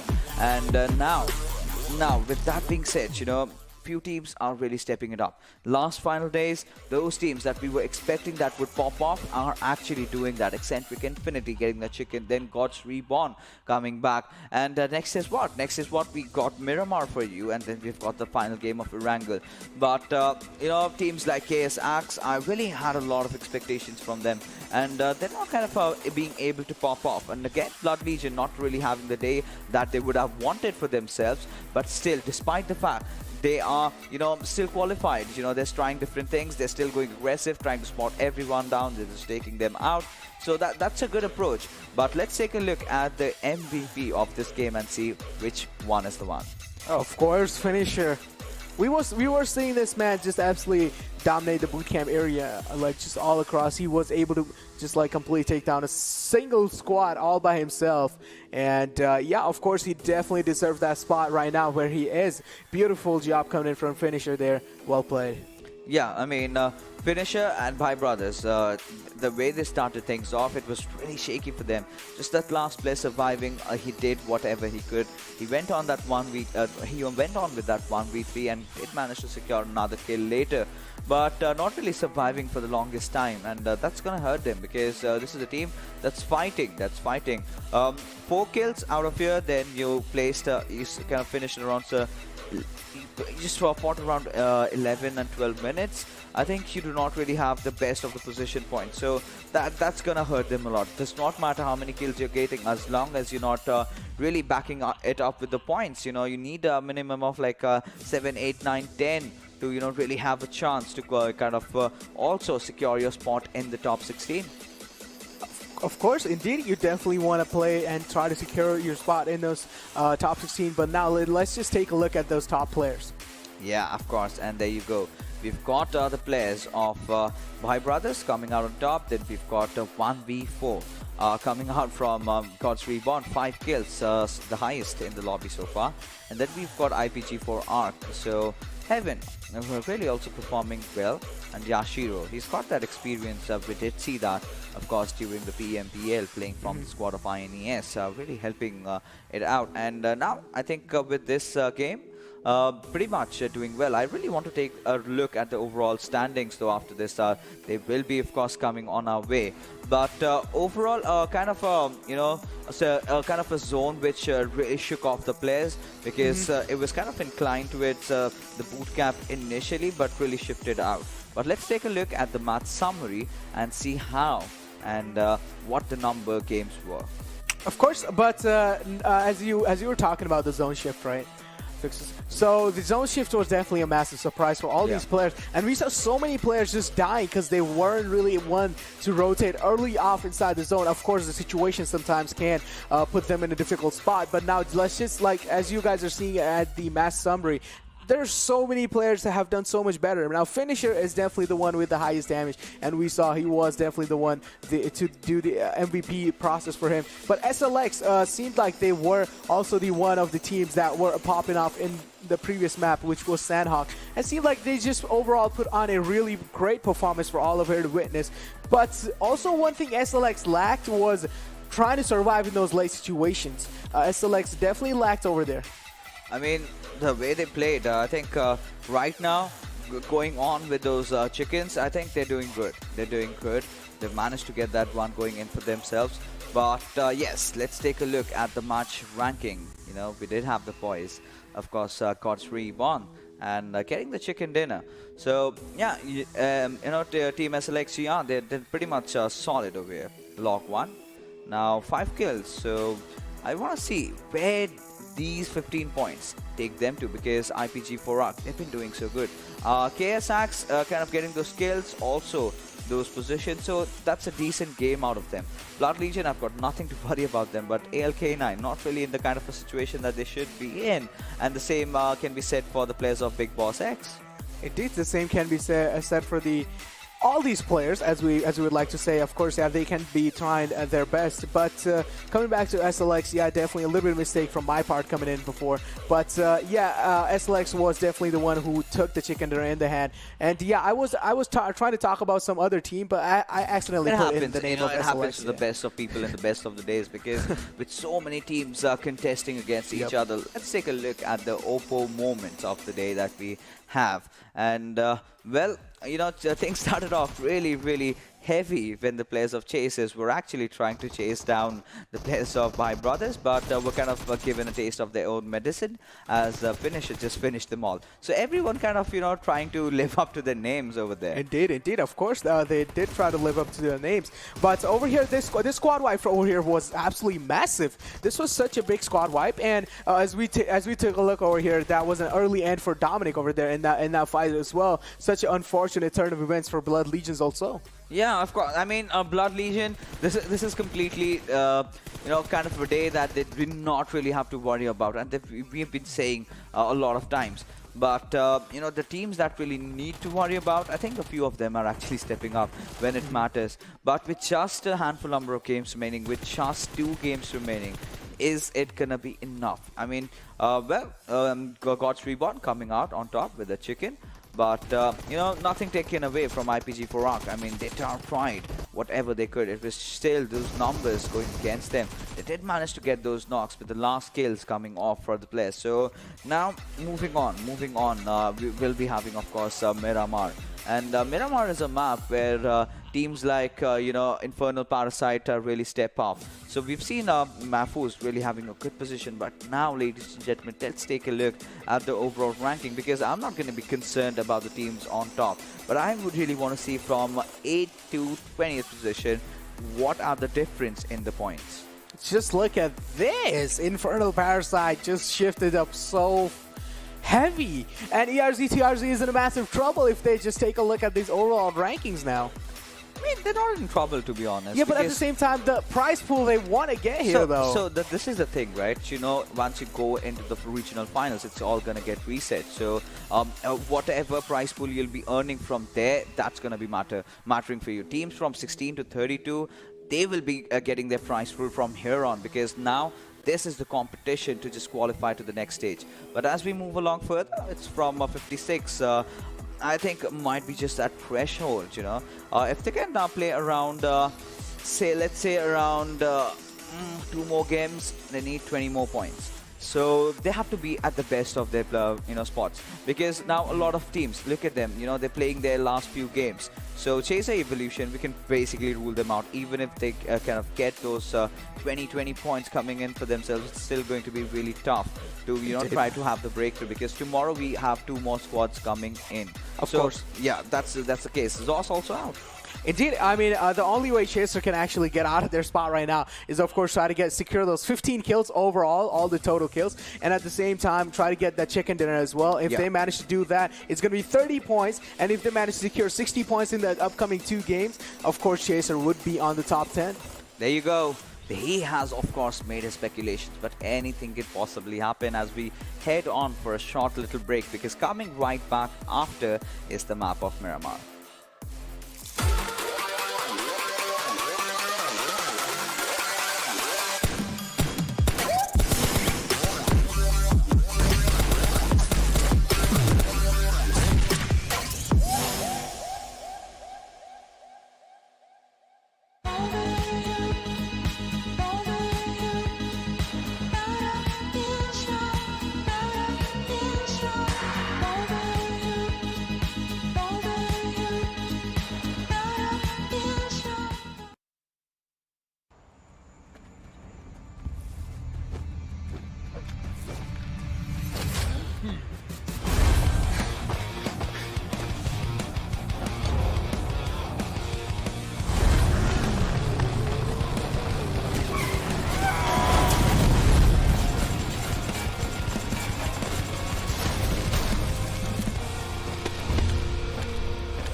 Welcome back, ladies and gentlemen, to day number 5 of the PUBG Mobile Club Open Spring Split 2021 Bangladesh region, of course, sponsored to you by Oppo Reno 5. As we've seen some interesting things happening in those 2 matches that we did cast, but now moving on along to the map of Miramar. We've seen other players of Exentric Infinity coming out on top. We have seen the players of God's Reborn coming out on top, and God's Reborn have also solidified their position in the top echelon. But moving on, in Miramar, what do you expect? Which team is going to play really well? Blood Legions. Blood Legions, because as we have seen those in the previous games that they have played, I feel like Blood Legion is definitely one of the teams that have been showing themselves really well in the map of Miramar, because I just feel like they just get overall a lot much more better cover to move around, and such a massive map means you can be using so many strategies, and there's so much time for you to put those strategies on board. As we take a look at the match has already started, just take a look at that plane fly path. It's right from the between, separating the map into two pieces. But also, let's just take a look at all these teams just dropping BB, and Blood Legions are definitely going to be the one to drop early off, and seems like they are definitely the one going to be just try to contest overall fights as early as they can, because one thing they have definitely realized is, okay, Blood Legions are definitely going to be playing aggressive, because right now they have secured that top position for themselves and they don't really have to worry about anything. And even BB and all the other teams, they would definitely want to go aggressive as well, because it's like, yeah, you have nothing to lose, and even if you die early off, okay, that's not going to be such a massive disappointment for your team as well. So now it's more kind of just like, okay, just go, try to get those kills, rack up those kills, and even if you're lucky enough, you can also get that top position as well. Yeah, of course. Now, what I'm really looking forward to is, the circuit being formed. Where is it going to head down to? That's the bigger question over here. And it's going all the way north. So a lot of new chances, new opportunities for the players. But for the players of Bhai Brother, it's going to be such a tough time rotating all the way from down south. But I believe we've got two teams in contention over here. That's IPG for Arc and, yeah, of course, our lovely Blood Legion. Indeed, lovely Blood Legion, as we all like to call them. As just take a look at Dominic over here. I mean, the thing is, like, I already feel like Dominic will be coming out on top if this fight actually ends up happening, because I just have so much trust in this man overall. Just the way he contests those one-on-one situation, and just the way he challenges those fights is just such a good thing to watch overall. And seems like Dominic is already well aware of Heaven's position and is already down to cooking a nade. Oh, okay, that's gonna be stopping, but seems like, yep, he does have that nade pin pulled out, and now he is definitely just watching for Heaven to come inside, but it doesn't really seem like that nade's going to be doing anything, because Heaven is already inside the building. And now Dominic is definitely hearing a lot more footsteps, but at the same time also getting confused about the situation or about the position, as we would like to say. But IPG4 definitely has his teammate backing up as well. Dominic doesn't really seem like he is going to be backing off to his squads. And as we say that, seems like Dominic is going to be taking that tactical approach and going to be backing off. But now just take a look at Heaven. Seems like he has realized that Dominic does want that vehicle all across in his hands. And as that happens, Dominic is just proning behind the vehicle. I mean, that's certainly a dummy vehicle that we have in front of our screens right now. But Dominic, the moment he just backed off, he pretty much knew that he was going to be taken out from that situation. Now, we've got the players of IPG for Arc really stepping up, and they've been at the thick and thin of things, and have been having a good time lately, with those consistent performances that they've been throwing out for us. And Dictator, course, one of those players that I absolutely love and adore, and we've seen he comes with a lot of promises. So yeah, qualifying on to the finals, we'll have to see what these players have to offer. Indeed, Dominic just getting caught off guard there by that vehicle over there. Such an unfortunate turn of events for Dominic and even Blood Legions overall, because losing a player like Dominic is definitely going to be like losing a massive, massive prize money as well. But at the same time, just take a look at how SLXGR are just trying to capitalize on the position inside the circle as well, just trying to loot out, just taking their sweet time to loot. And yeah, there are so many teams overall that are doing the same thing. And yeah, over and over and over and over, just trying to loot those. But one thing is definitely going to be such an important factor over here is definitely going to be those bandages, because sometimes in those late circles, just using your med kits or first aids is not really a really good thing to do, because if you certainly have enough time for yourself to use those bandages, or if you just have a lot much more overall time and you know that you're not getting contested by any squads, I feel like instead of going for this first aid, you should definitely apply those bandages, which is way much more viable, and then you can use those first aids or medkits in a really crucial situation. Yeah, of course. But yeah, getting back to this team, right, Detonators. not really having the best of their days, to be honest. There were few glimpses of glory from the squad, but that was just about it. Now, Soulz of BD. So this is one of those teams. They've got that central position for themselves, but they still want to take over, maybe towards the water treatment area, maybe towards the hills around it, because it kind of becomes really important having that high ground. And we've seen a lot of teams kind of taking advantage of those aerial situations and taking down the teams from coming in from below. So that's going to be really tricky as to where the circle is going to fare out. But a lot of spaces are there. You still have Cruz de Valle in contention. Nobody really going for it. So maybe God's Reborn might want to secure that spot. But Bhai Brothers, they need to make an early movement. And I'm really curious as to how the rotation path is going to be. Because Big Boss X, being the smarter one of the bunch, they did understand the fact that if we take a move from the southern side, we're going to meet a lot of teams. So let's just go out of the zone.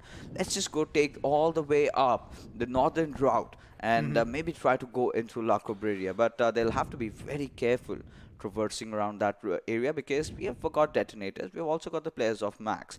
We've also got the players of Predators. Indeed, we do have players from all across the place as well.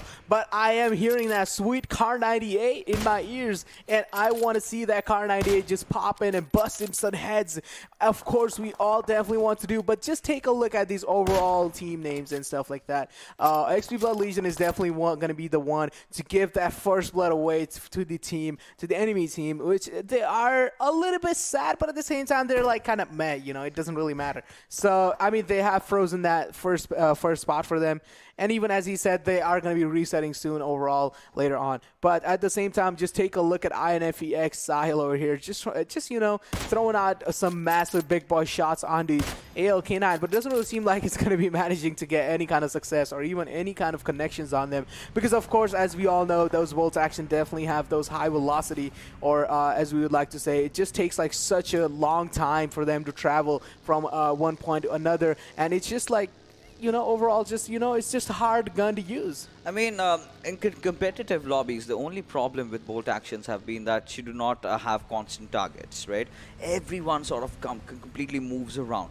If it's not a headshot, you're just hitting the armor. So, of course, giving enough time for the other opponent to just get off into cover. And again, for adding up to its woes, the long loading time after you're taking that one shot just kind of adds on. So this is where guns like Mini 14s, this is where guns like SLRs really thrive. Now a lot of people have kind of questioned the sanctity of SKS over here, because first of all, I'm kind of feeling willy-nilly about that gun, because SKS is a kind of gun, first of all, you need those attachments going in, and gives you that good control. But you need to find those light grips, you need to find those cheek pads, you need to find those comps, and even after that, that gun kind of sort of has a good, has a really bad bullet drop, to be honest. It did bullet drop, but I feel like one of the worst bullet drops they have is like going to be the overall bolt action snipers.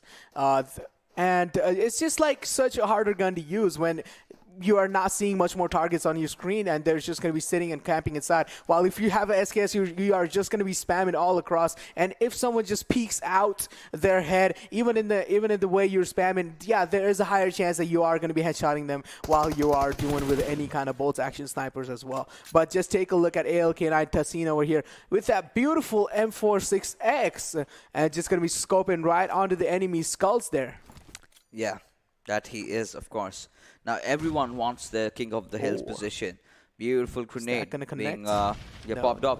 Had he just cooked it a bit longer, maybe around 4 seconds, and then you have like really. It's not high enough. It's not high enough. No. It's taking the distance, but it's just crossing him off. So that's the problem that's happening over there. It's rolling down below. Yeah, so happening. It's kind of going off from him. So that's if he kind of times the grenade well, and this is a very tricky skill to master. At the perfect time. Grenades are so underrated. The players finally have understood how important grenades are right now in the current meta. Now we've seen in the professional, in the highest competition, a lot of stuns coming out. So this is where you could use those stuns, try to bait out your opponents, try to use those mollies, try to throw them off their tracks. I mean, I don't really know if nades are underrated. I mean, to be honest, I feel like they are one of the most used utilities in game, and even smoke. Overall, just grenades are just so useful in certain scenarios. Of course, not all the time. The guns are definitely the one which are used the most. But yeah, grenades are definitely not underrated as well. But of course, yeah, when you're getting those knockdowns, then you are going to be throwing Molotovs or either those frag grenades to confirm your kills, or even when you know that there is someone getting revived from the person that you've downed. Yeah, nades are just overall such a good thing. This is where the discussion comes down to teams having like 10 grenades but not really using or getting enough output from those 10s. You need to know how to master it, and the players have certainly not been able to do it so far. Few of the players, the Chinese teams know how to time them. Now, that's where you need to focus. But right now, getting back to the fight in hand, we've got Lightning taking down Windy. Does survive with that 1% HP though. But will patch himself up, secure that kill, get a few first aids or maybe a few nades, something. But he's just waiting for his teammates to come up. But at this certain time, he's just giving away his position because, of course, Windy, before dying, he's like, guys, he's right in front of me. Just throw a grenade over here. And he did realize that, and as a result, took him down. Indeed, yeah, it did take him down, but at the same time, barely surviving in that fight as well. One more bullet, or even if the enemy team just even sneezed, he would have went down. But unfortunate circumstances also coming in for enemy team there, and is going to get compromised by Lightning there. But also so many utilities as you were taking a look. Just look at this. There are so many nades being used in the process just to push the entire team of SOB. And of course, there are a lot of utility usage, but also at the same time, a lot of massive gun skill play also coming in. And just look at that small Uzi. It looks like it's not going to be doing anything, but at the same time, it just does so much.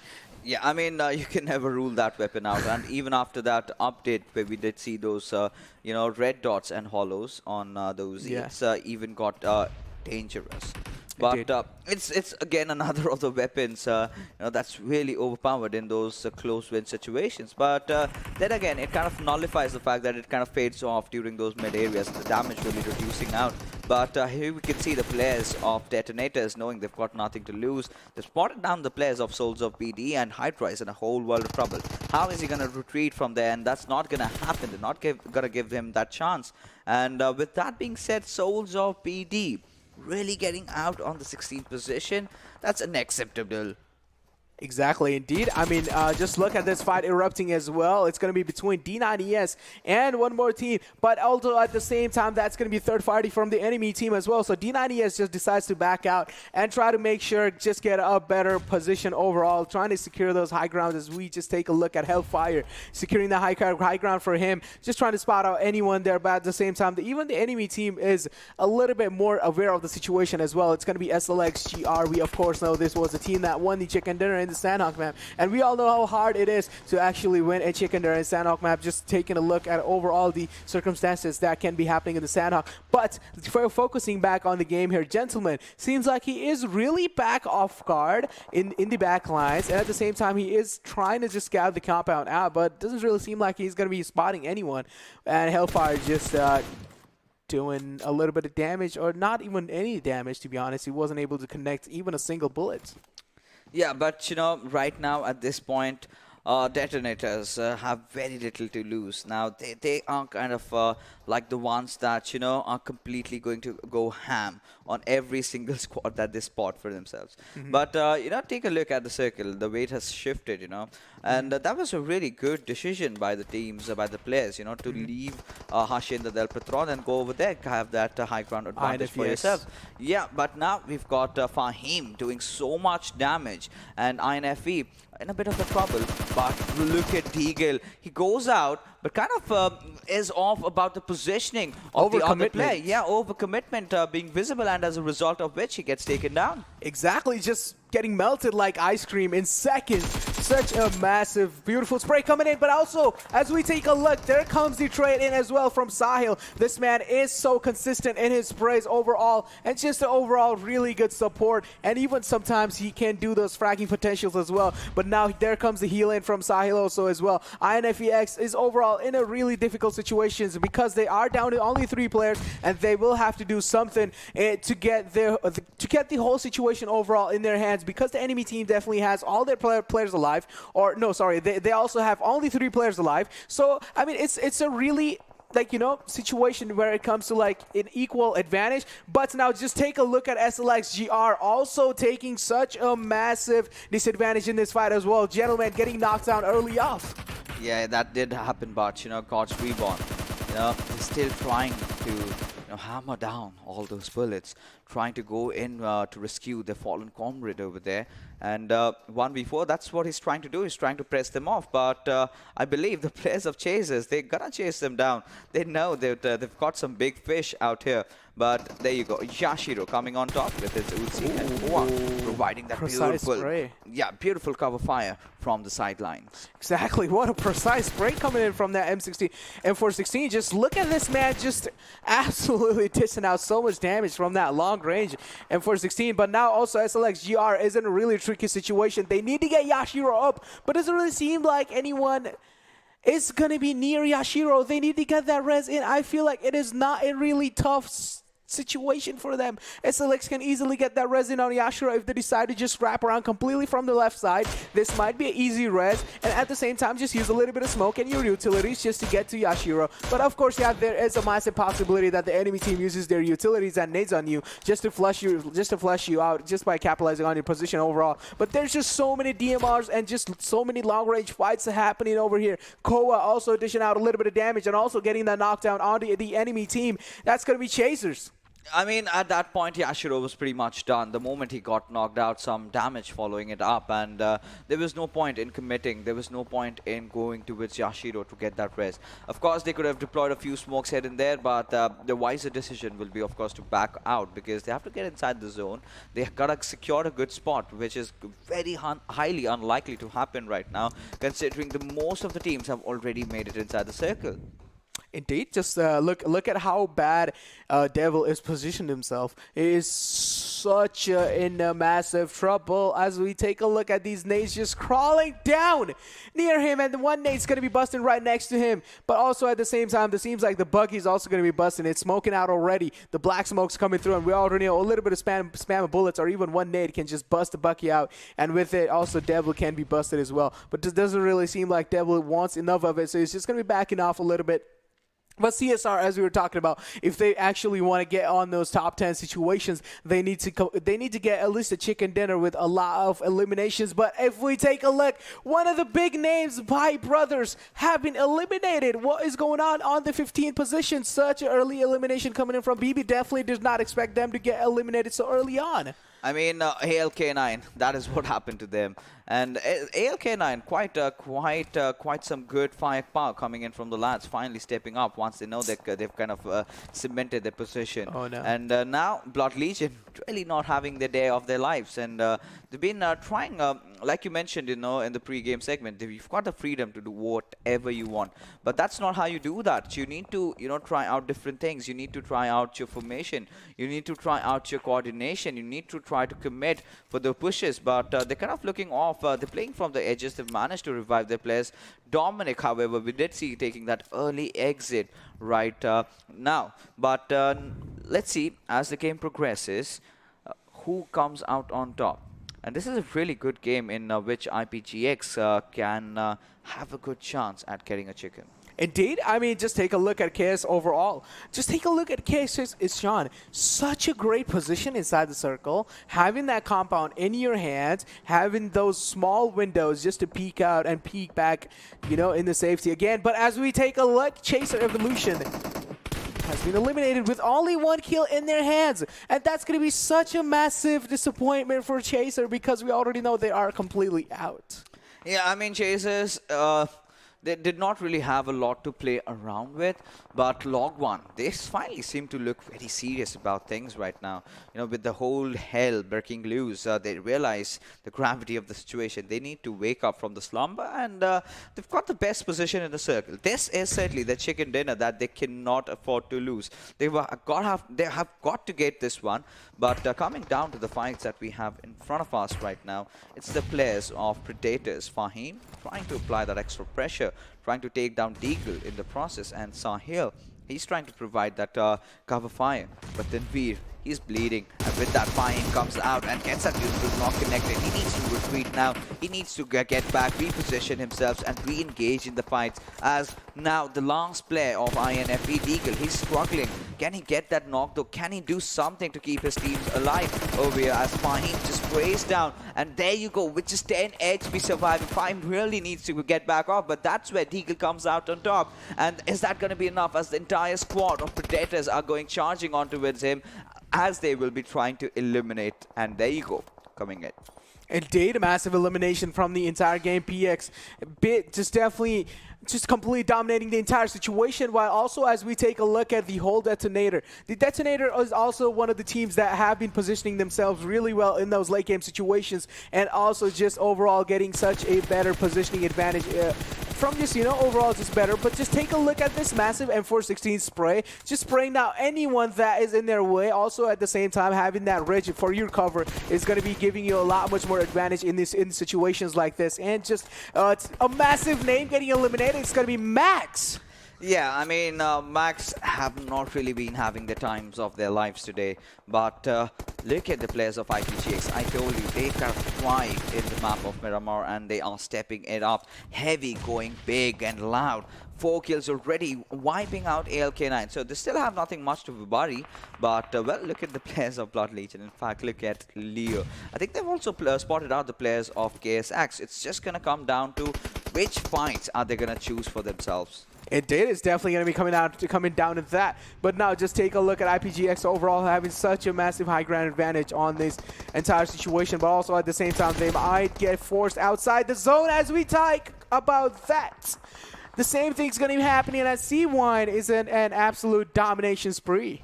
Yeah, Exentric Infinity, when things matter, have finally stepped up on their guns. God's Reborn. And God's Reborn bow out from this game, but still nothing much to scoff about. And, you know, Blood Legion as well. So they've still kind of really maintained the spots up top. But, you know, this is what we're talking about, the top 16 teams. Now, we've got to see how Exentric come out from this one, because C-Wine, of course, he's in a very good spot. And he needs to get his teammates with him. His teammates are actually the ones inside the circle. C-Wine will, of course, be holding on towards a back line. So that's a pretty good setup coming in from the boys from Exentric. Indeed, that would be a really good setup coming in from them. But also take a look at IPGX over here. I mean, I feel like they have a decent amount of cover as I've been talking about them, but also they have so many teams next to them and in front of them. How can we ignore a man like C1 who has been doing so much work in those late game situations? Also, just take a look at Marshall as well. Seems like he has spotted C1 there. And yeah, I'm pretty sure definitely Marshall has spotted C1. But also at the same time, C1 is completely secure behind that cover. But now just take a look at D9. One of the players is getting knocked out in such a late game situations. It's such an unfortunate thing to happen. Marshall throwing a little bit of Molotovs just onto C1, not going to be able to catch him off guard. But there comes the M46X spray, going to be able to connect only one shot. Eliminated. Big Boss has been eliminated. Yeah, I mean, Big Boss, again, taking an exit. But again, these are the teams that have really been having a happy time because they did work hard in those early days. But Marshall collecting all those kills for his team, and he's gone on a domination spree.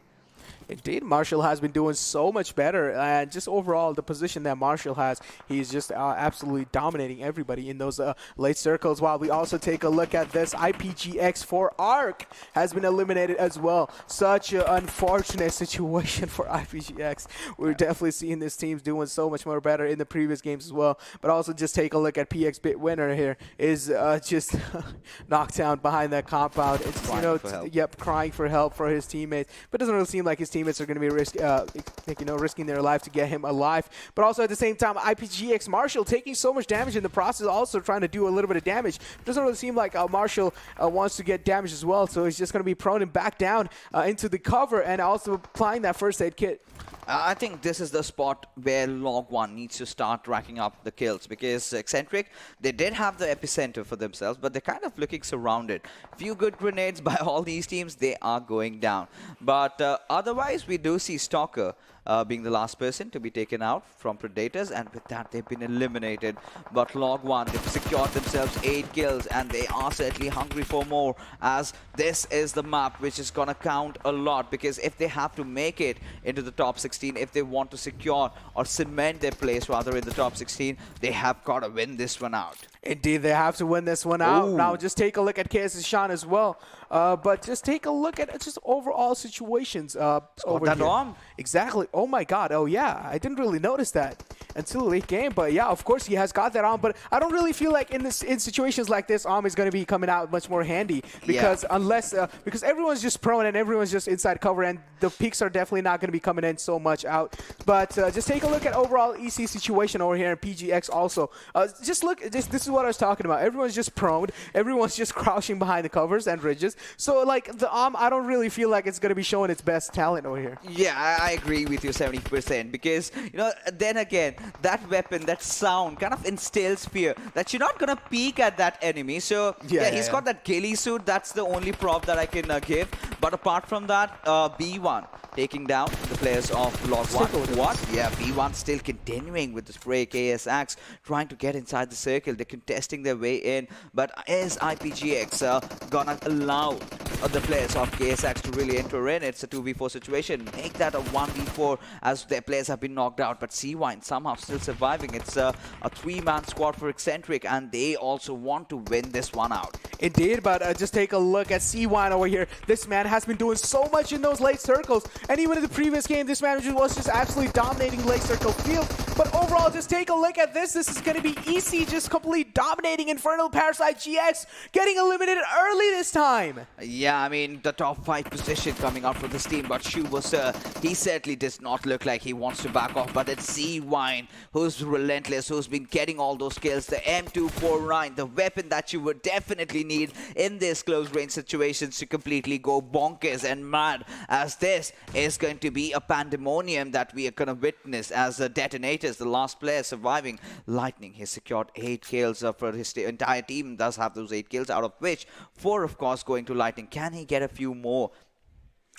I mean, it's definitely going to be so much harder to get a few more, because just take a look at all these teams. But now the zone is forcing them inside. The zone wants them to move. The zone wants them to contest those fights. It's moving in slowly and slowly and slowly. All these teams have less and less and less room to play around with. But at the same time, as the zone is going to be moving out and open, everyone's going to be starting to contest those fights. Those nades, those utilities should be used as fast as they can. But now just take a look at Ishan's position overall. He's the only one, the last man standing for his team, and this is definitely going to be so much more harder. And same goes to Lightning as well, the last man standing for his team as well. Now these two men are definitely the last hope for their teams. Or as we just take a look at Lightning, this man is not scared for pushing his life, and even in the late zone, doesn't really seem like Lightning wants to win those.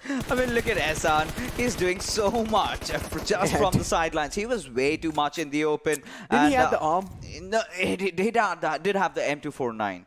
So did have the ghillie suit also. So a lot of teams actually going in for those airdrops. But it's going to come down to our last 2 teams that we have. Riedel getting that beautiful knock, but way too much in the open. Had he come to the ridge just in front of him, might have survived. But that's where C-Wine is just going to hammer down those bullets as he takes down another player of Log 1. So 6x, he's also doing pretty decent over here. But it's just that 2-man squad surviving for this particular team. It's a 2v2 situation. Chubasa getting that beautiful knock, and with that 24k, can he clutch this one out? He tries, but Chuvasa is the one coming out on top, and it's the M249 that completely goes ham in the last mile circles. As there you go, Exentric walking off. Oh my goodness, no, that was Log 1.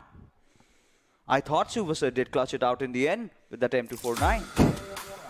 There were just so many fights happening. Yeah, sometimes mistakes do happen by human beings, but there was just way too many fights happening, and Log 1 Sports seems like they are going to be securing that chicken dinner in their hands. Yeah, I mean, I really thought the moment they were pushing, it was kind of a 2v1 situation where he did manage to take one out, but well, he did clutch it. So that's really, really some amazing gameplay coming out, and this is what Log1 really needed.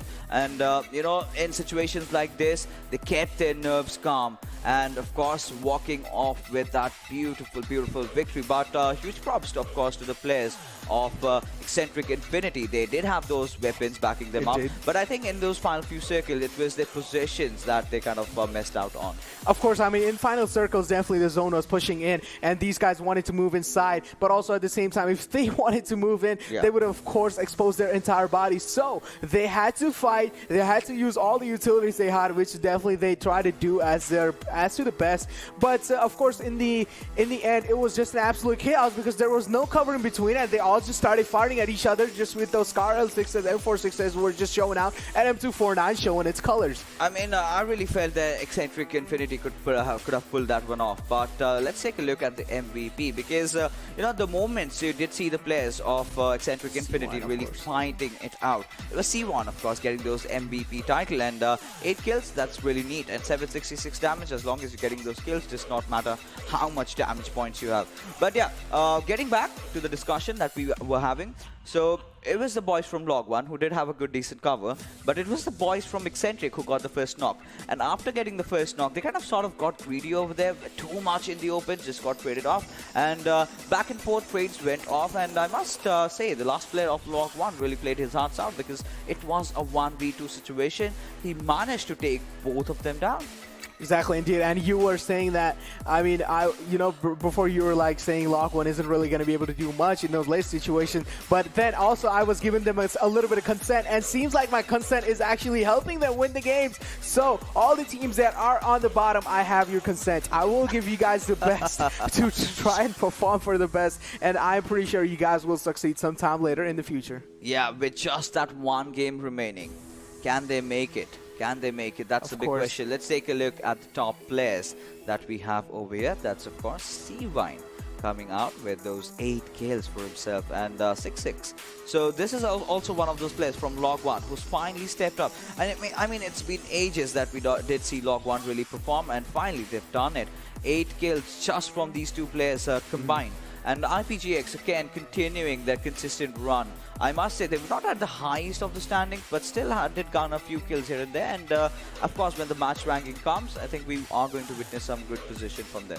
Of course, indeed. I mean, you know what I'm really excited about right now is Erangel again. And I have really high hopes for Blood Legions. Blood Legions, it has been one of the teams that have been dominating. Even Erangel and Miramar, just like the overall, just the big map situations, as we would like to call them. Because, of course, when it comes to Sanhok, there is a little bit RNG factors involved in Sanhok as well. Yeah. But now, just take a look at match summary, and just take a look at all these overall stats from all these players. Yeah, of course, you know, taking a look at that, you know, you've got C-Wine having the highest skill, the highest longest distance. Finally, I think we've seen that 300 mark being crossed over, I think after a day or two. And B1, of course, with the highest damage. So IPGX has been doing a lot. And yeah, we did see a lot of knocks coming out from this player, but not really getting those confirmations out. But Tanveer, he did travel a long distance, but it was Fuad, again, another of those players from Log1, getting those assists on. Of course, and of course, Fuad has that 24K in front of his name, and definitely proving that he is one of those 24K, of course, that 24 karat gold, as we would like to call him. Of course, the pure stuff coming in from Fuad there. Just absolute well-rounded performance from LOG1 overall. Yeah, but let's take a look at the match rankings and see how things have shaped out in this one. So, well, Log1 getting those 13 kills and a sweet 28 points. I think this is the kind of a game that they need again in the last game. When the overall standings comes, we will have a slight idea as to where they stand, because, you know, you would want to be in that top 10 if you want to kind of feel comfortable about yourself, because tomorrow 2 different groups are going to come in. They're going to still play their matches. But, yeah, Blood Legions, Big Boss, not really having the time of, not really having the game of life this time around, and same can be said for Gods Reborn and Max Esports. Of course, the same things can definitely be said for all these teams as well. I Yeah. mean, yeah, of course, all they have to do is try their best. But yeah, of course, if we're saying try your best is an easy thing, for them over there, try your best is such a hard thing. But just by taking a look at Chaser Revolution, we can already tell how hard it can be just for them to play over there, because they are just getting dominated and contested on so easily. And they're just like, overall, the gameplay that they're showing seems like really predictable. Now we've been privy to these sorts of things happening. You know, it's a final day. A lot of teams, you know, that do not really have the chance of qualifying, they tend to, you know, tend to be a spoiled spot to the other teams. You know, tend to go really aggressive on the teams that are really doing good, or maybe the teams that are just on the brink of qualifying. Let's take a look at the Oppo moments that we have lined up for you guys. And right off the bat, course, you know, early on. this is the fight that we're talking about. Dominic was entirely lost over there. Exactly. Dominic kind of got fooled by that dummy buggy there, or the dummy car, as we would like to say. It wasn't really the real one, but also at the same time, just the overall situations. And this nade definitely impressed me a lot, because just the way it was placed, of course, like the precise and precision. So what the nade was like, it of course bounced before the slope, and then when it bounced before the slope, it slowly rolled down. And that was such a good, like, mentally used nade and precise used nade.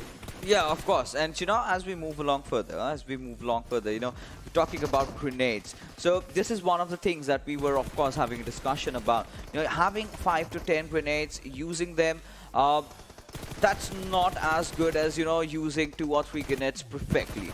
You need to know how to time these grenades. We've seen a lot of players being very, very good with their raw aim. But, you know, grenades are kind of that underrated factor in the terms of which that, regarding the fact that players do not practice nading enough. So you've got the training ground. You need to understand that this is a TPP mode. Grenades are the most essential factor when you need to break down the fight. But now let's take a look at the overall storyboard that we have in line for you.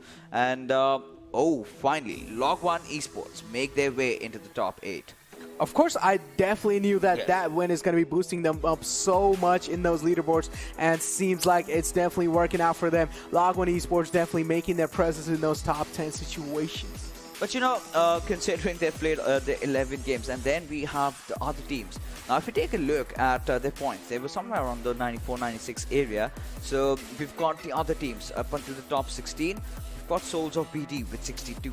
Is this going to be enough though? Because tomorrow, a lot of different teams are going to be chiming in. They've got their 4 games to prove their mettle, and this is where we see majority of the teams. We've seen Martyrs, we've seen A1 Esports 1952, we've seen Squad BD7 Omega. So now after this, if they kind of get 10 more points, they might be really feeling safe, because tomorrow if someone from these teams really pops up huge like they did, I think this might spell trouble for them. Of course, this might spell top good for them, but now just take a look at Zoss and Chaser. Yeah, What has no happened chance. to these teams? I What mean, it's has the first time that They they're have playing, so collided. I think that's pretty much the Hyper case. was one of the big names over here, and even they didn't manage to do anything. Like I think it such was a- just Piol that we saw he was really popping off big. Maybe next time around the PMCO might play from a different squad, or maybe this squad will be trying to come in stronger. But whatever be the case, we are going to be heading for a short little break, because coming up right next is the final map of Erangel.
Welcome back, ladies and gentlemen. You are watching the PUBG Mobile Club Open Spring Split 2021, the Bangladesh region, as the teams now are going to be facing the final game in the map of Erangel, of course. And now, if you talk about the teams, finally Log1 Esports have really stepped it up very well.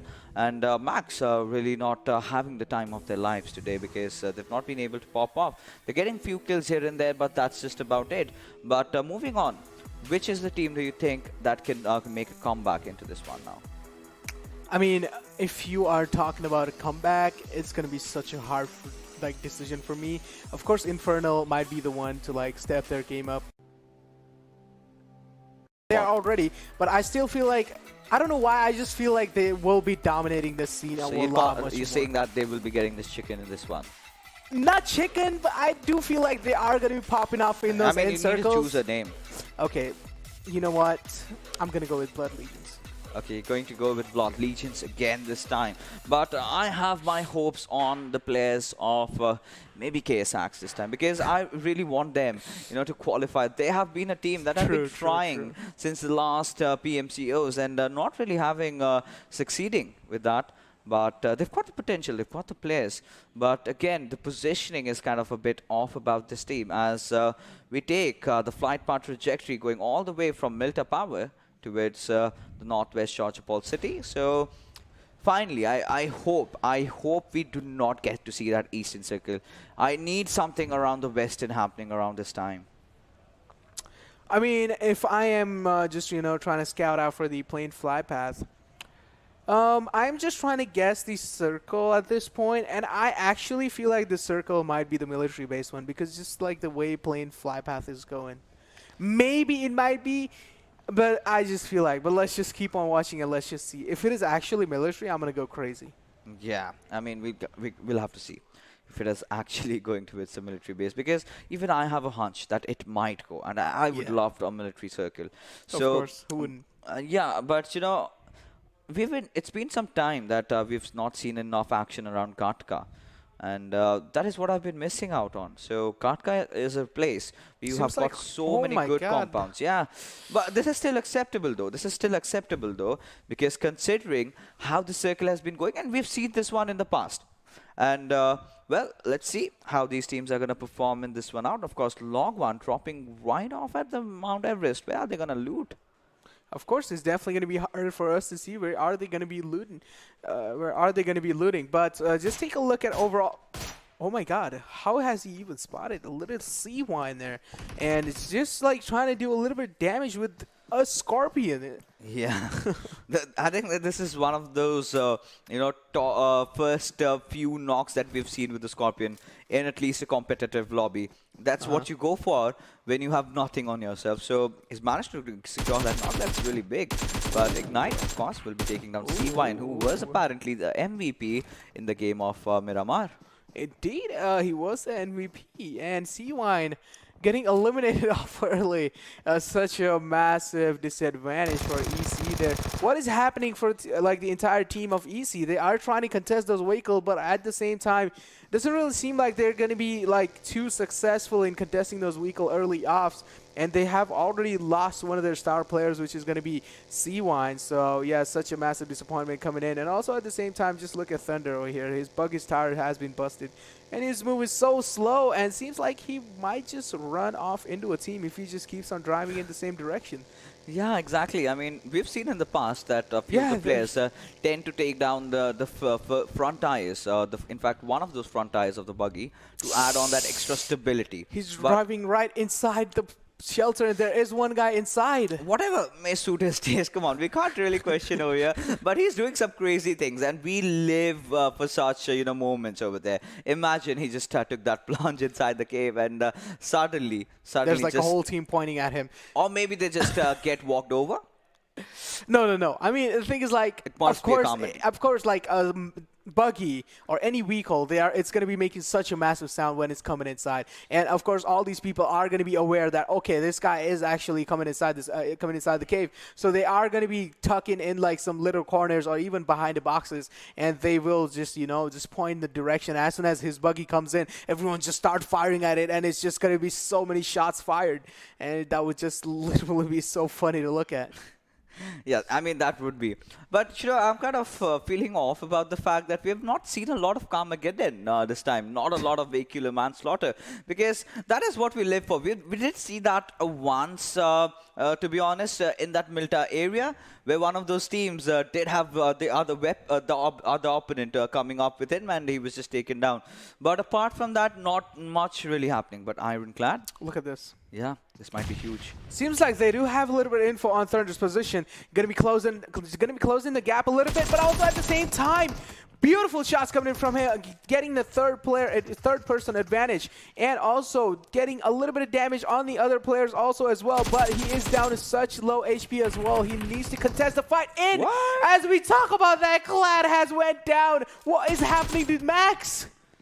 They were absolutely dominating the field yesterday, and now they're just crumbling down one by one, and only by one player, which is going to be Thunder. They have two players have been taken down just by the one player, and Thunder's of course down to like such low HP. But I'm pretty sure by looting those two dead bodies that he has killed, he is going to be retreating a medkit for himself, and soon he's going to be popping that first hit in, going to be getting that 70% HP right in his hand. And as we take a look at King, he is just pushing towards Thunder because he definitely hears those footsteps coming in. You know, I've got nothing to say. I'm all but disappointed right now. Because this is not supposed to be happening from what we saw yesterday, right? Ironclad, how on earth could he miss these shots? All they had to do was just push together in tandem, and that is it. Indeed. Yeah, I mean, they were looking completely off, and I mean, I know you guys have qualified, but if you are going to play like this in the regional finals, then you're going to have a tough time surviving. So the first day, they managed to get 4 points out of those 4 games. The second day, they get 71. And on the third day, I think this is just a back and forth situation that we're going through. So one day they kind of mess things up, the next day they pop big. So today is one of the days where they are having, those gloomy Tuesdays. Mm-hmm. So, but yeah, now Exentric, they know what they gotta do. It's the bunkers, they've got them pinned. Let's see what happens. Indeed. But also at the same time, the whole EC squad is here to give him cover. Of course, there's just going to be 3 people because we saw one got eliminated early up. But now just take a look at ALK9 getting a little bit of success on getting that first knockdown. And another one goes down, but also ALK9 losing 2 of their players. I mean, just getting knocked down as well. And that's going to be one squad eliminated in early off. Yeah, I mean, log 1 after getting the chicken, 16th position.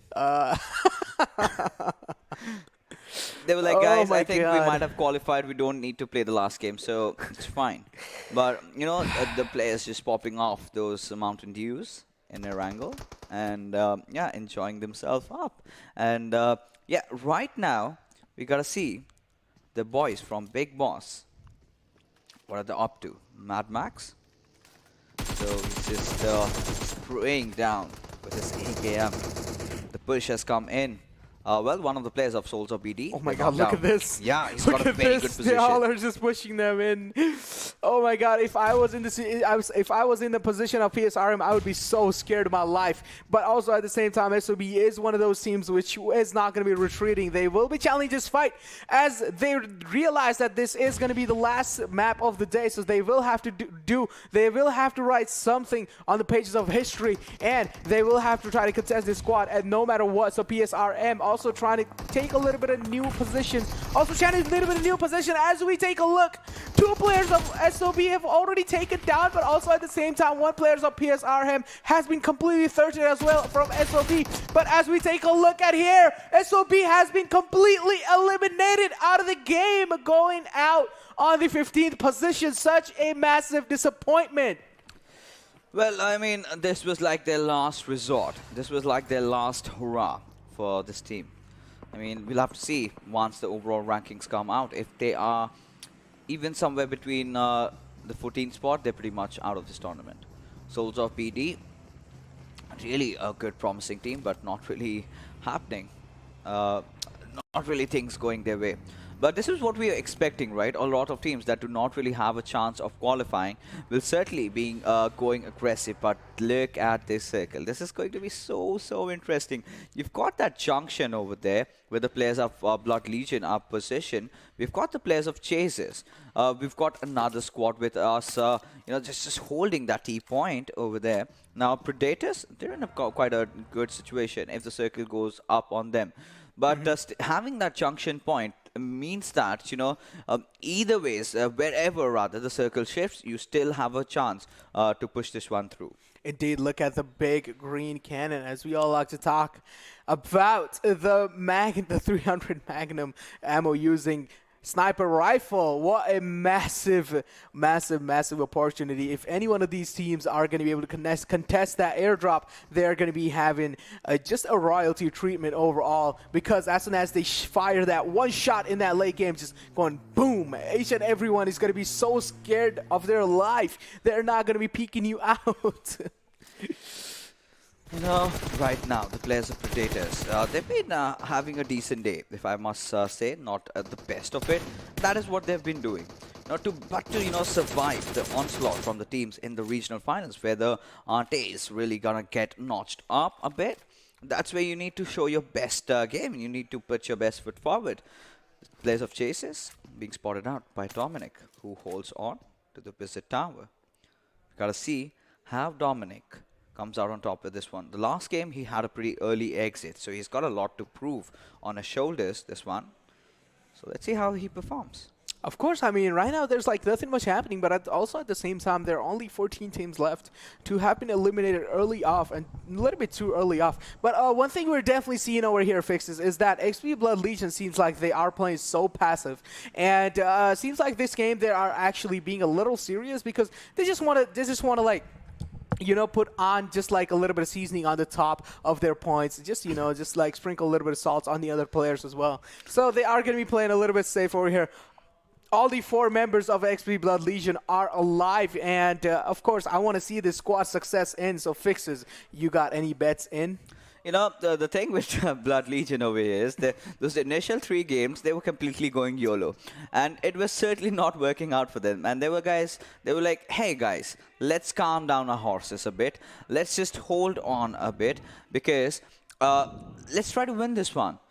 Because this has kind of spoiled their momentum that they built for themselves. But beautiful DP spray coming out from Devil, securing that first knock. Completely just shredding Dominic's head.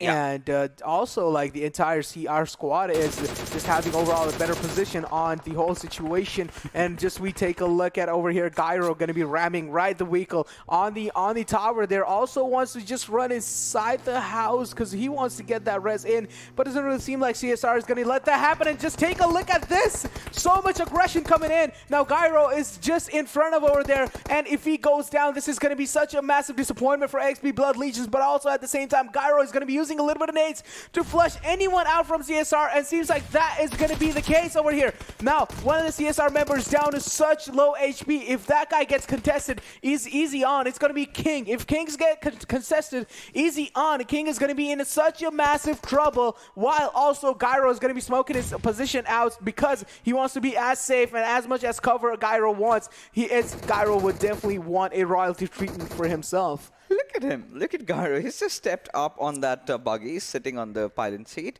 And, this was a pretty bad push.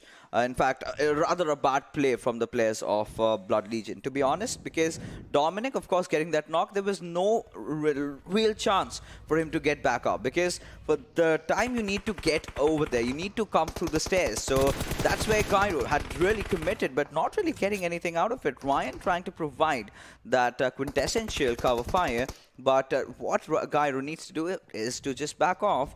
And I think he's done a pretty decent job at that. He's managed to pull it off. But this is promising. This is promising from Blood Legion, because they messed it up big time, but they somehow mitigated their losses. Indeed, but now just take a look at Ryan. Seems like they all are going to be making those early rotations, and Gyro is already outside the situation, completely safe. The whole XP Blood Legion squad is just in a better spot. Right now, they are just looking for those compounds or those laking compounds for themselves, or just overall better position. It seems like they have found themselves a little bit of rich on those sandbags, and Gyro seems like he is not scared of anyone. He is just going to be running in open grounds, and which is what definitely the whole XP Blood Legions is getting punished for. Because it seems like this time they are being over aggressive, and at the same time they are being fearless. You know, this is why I'm really critical of those visit towers, because once you get knocked out, it gets so difficult, and you need to commit so much to go in for the rest. Because you know, for Gyro, like you mentioned, he went in, he was fearless over there, but how could he have really gone in front of Devil? You know, you need to commit on a lot of smokes, and even then Devil would have just sprayed through the smoke and would have gotten the knock. So wiser decision coming out from the players of Blood Legion to really back it off. But now Chases sort of managed to make it inside the circle though, with 14 minutes in. Look at Chasers, dude. Yeah. They are just like the bosses, you know, like the gangsters, just The gangster. moving around, you know, not scared of anyone. But the AUG airdrop too. See, are they going to be going to contest the airdrop? Seems like D9 is going to be the one closest to the airdrop, but also at the same time they are getting contested by just a squad near them, and it's going to be interesting to see how are they going to be playing the situation out. Now just look at IPG4 Arc Heaven. He is just spamming those nades. Going to be getting the first knockdown, which is going to be Hellfire. Such a massive disappointment coming in from D9ES. Also, at the same time, if you take a look at kill feed, there are so many fights happening, and also at the same time, so many knocks happening as well. But also, those knocks getting finished are one of the main priorities, and it's definitely one of the harder tasks to do is like finishing those knocks, then getting those knockdowns eventually. I mean, now take a look at the circle. It's gone a bit onto its the northwestern side of Rose. It's right in the middle. Yeah, it's right in the middle. But, you know, it's going to be so difficult to play this one out. You need to have those compounds, and a few teams do have it. But the players of Chasers, they might just be in for a fight, because we do see another team right beside them. Now, that's the players in front of our screen that we can see is God's Reborn. They are way out from the circle. They need to get in. But right beside them, they've got the players of INFE God Particle. Indeed, they have got the players of INFE God Particle. There comes a massive nade from King. Max is definitely have been one of the teams that haven't been really showing up, and also their two players have been eliminated off early, so Max definitely need to prove their grounds a little bit more. But now just take a look at INFE X Deagle YT just doing a little bit of chip damage on the enemy team. They're not going to be able to get any knockdown though. That's why it's a chip damage. But also, I feel like one of the Max players, which is going to be Casper, he is in a really bad situation on top of that building. It's like, of course, King wants to cover him, but also at the same time, he doesn't have any kind of vision on any of the CSR members. Yeah, that he does not. But, you know, taking a look at the players of Team Max, I think the kind of day that they're having, it's just going to be turned into ham any single moment. And, well, yeah, King still he's trying to peek around here and there. It's just a two-man squad that's surviving. I mean, imagine a full four-man stacked-up squad coming right on towards your faces. How are you going to deal with them? But right as we see, KSX just in the nearby vicinity, lurking around. And, yeah, whatever suits you. Look at Casper. He's got no meds to work around with. Indeed, that's why he's not able to heal himself, but also there are just so many knocks happening. PX Bit in such an unfortunate position, as we would like to say. But look at just ALK9 overall just dominating the whole playing field, but also at the same time getting one of their teammates knocked out in the process as well. But it doesn't really seem like it's not going to be a hard job for them to just revive him up.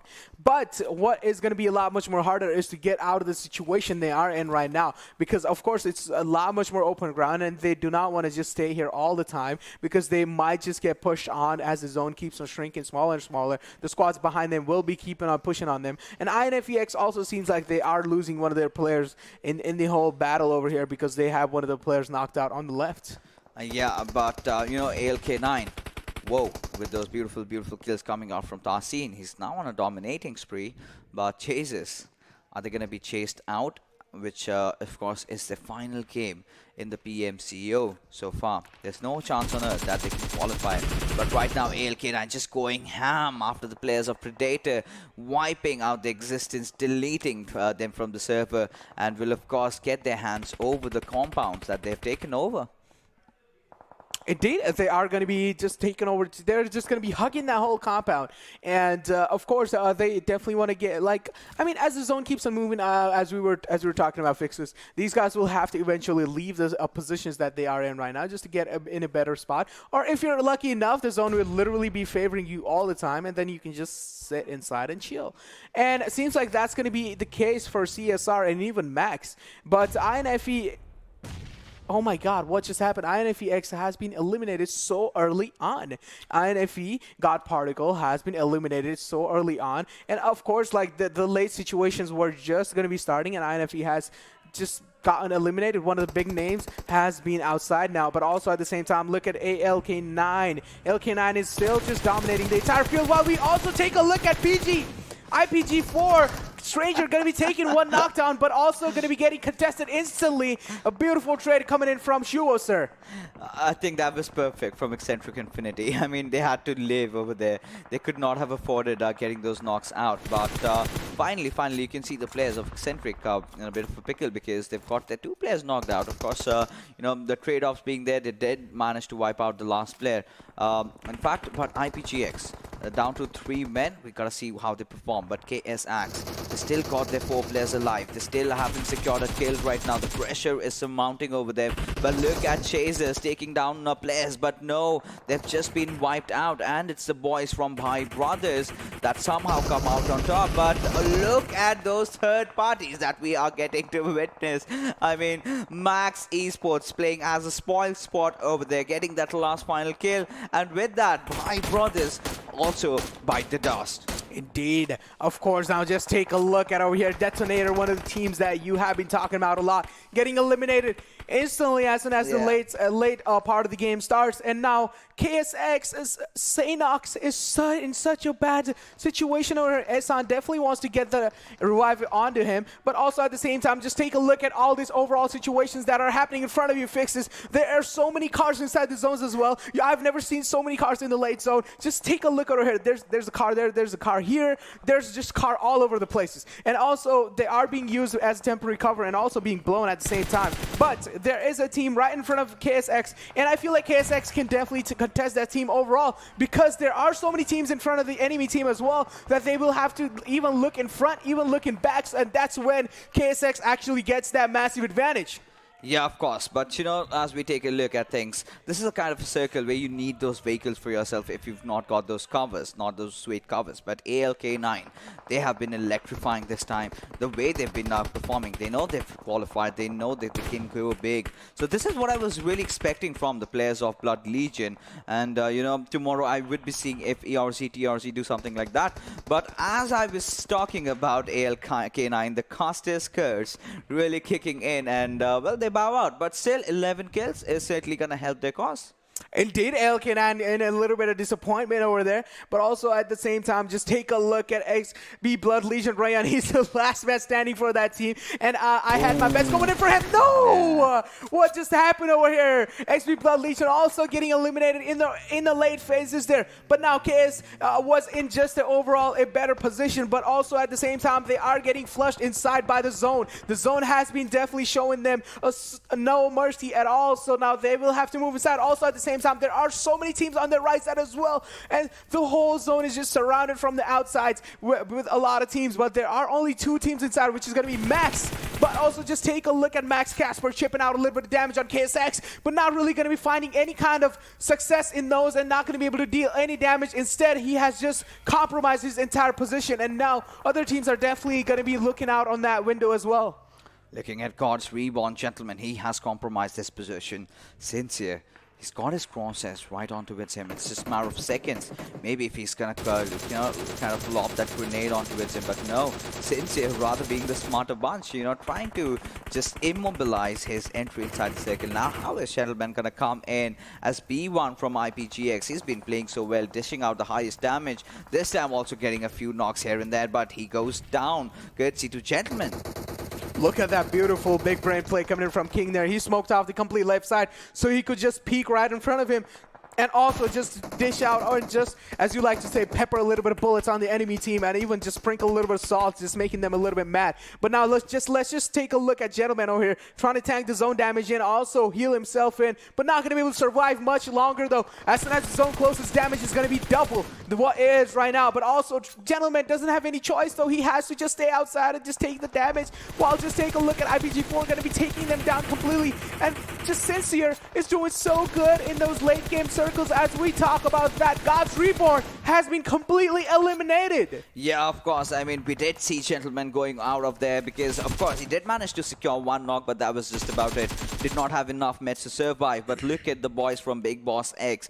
They have made it to the top 5 and 6 legs. How is he going to get in? He's compromised on his position. He's got the players of IPGX cooking those grenades onto him. And there you go. Boom. And he explodes. Unfortunate situation coming in, but Sincere is just absolutely dominating the entire late games. As we take a look at Casper, also Big Boss X has been eliminated as we saw previously, but now Casper is just trying to capitalize on these entire situations. As we take a look at over here, M16 being used, just being spammed as fast as he can. Radul taking a little bit of damage in the process as well from the left side. Radul is down to such low HP. I feel like at this point Radul should actually try to heal himself, but now just take a look at King over here, trying to dish out any kind of damage on the KSX. KSX is definitely the team that has all their players alive. King trying to just peppering down those bullets on the enemy team, just showering the bullets on them, but not going to be finding any kind of success. But also in the left side, there is the team of IPG4. Now, their one player is also knocked down. There's only going to be one player surviving. It's all down to him. Yeah, it certainly is. But right now, the players of Max, somehow, with a kind of a very off start, they've managed to make themselves a prison at the top 4 position. And they did take some few fights towards those mid-game areas. But now Exentric Infinity being, I think this has been the most consistent team so far with the way they've been performing. But Casper getting a few knocks for himself, and Shuvaso with that beautiful, beautiful knock. But he's got his teammate down, and there's no chance on earth he can get that res. Exactly, but now also at the same time, that's going to be a free path for them to move inside the circle. Now just take a look at Max. It seems like Max is in such a better position, and Infernal Parasite GX has been eliminated as we saw in the later phases, but now KSX is in such a massive good advantage over here. They have the numbers advantage as well as going forward for themselves. 4 people alive, 2 for Max. It's all down to 3 teams going on inside this, but now also Exentric is struggling as well in the late game situations because they are definitely running out of those meds and utilities as well. As we talk about, King has been taken down to just 1 HP. King is going to be proning down, healing himself with the first aid kick. While just take a look at Meraz. He definitely knows what Max is trying to do here. Max is trying to wrap around and just try to get a better overall angle on the KSX. It doesn't really seem like KSX is gonna be fooled around so easily. But look at King, he still is applying that extra bit of a pressure. And finally, he's stepped off from the fortress that he was guarding. But Casper still holding on towards the balcony. He's got a very good position. And now I think King is retreated back into the squad out that he has. But the 8th circle is going to decide the fate of all these players. And finally, Shuvaser falling down towards the players of Max. And they're already sitting at 6 kills, which is a really good thing. But now we are caught in a 2v4 situation. And can KSX clutch this one out? Of course, there's a massive chance for them to clutch this one out. But also at the same time, we have been seeing Max just absolutely dominate the playing field. As we see the big boy guns coming out, it's going to be M249. But also at the same time, King is going to be capitalizing on the situation of the M249 guy. Is going to be taking him down. Now it's a 2-on-2 situation coming up for Max. But also at the same time, he's the last one alive for the team. And we see KSX is going to be taking the situation in their hand and easily getting that chicken dinner without any troubles. Wow, I mean, such a beautiful play coming out. And but it was the boys from Max. Yeah, I mean, I'm so telling many you, unexpected things are happening here. Yeah, exactly. I mean, even I was shocked for a second because it was a 2v4 situation. Yeah. It came down to a 1v2 and they are clutching it out. And Max Esports, I mean, we've been scoffing about this fact. Somehow, those 10 kills. And I think that was beautiful what King and Casper did. Yeah, of course. But, you know, I really wanted the boys of KSX to come out on top with this one. I also did predict for it. I did call out for it. I was like, no, you know, low-key hoping that, oh, they might just get the win, and finally they were kind of inching very close. But let's take a look at the MVP and see which is one of those players. And yeah, King, of course. Dude, you have to be honest with me. The way KSX was playing, they should have won the game. And even in the late zone, I feel like King did not have the situations in his hand.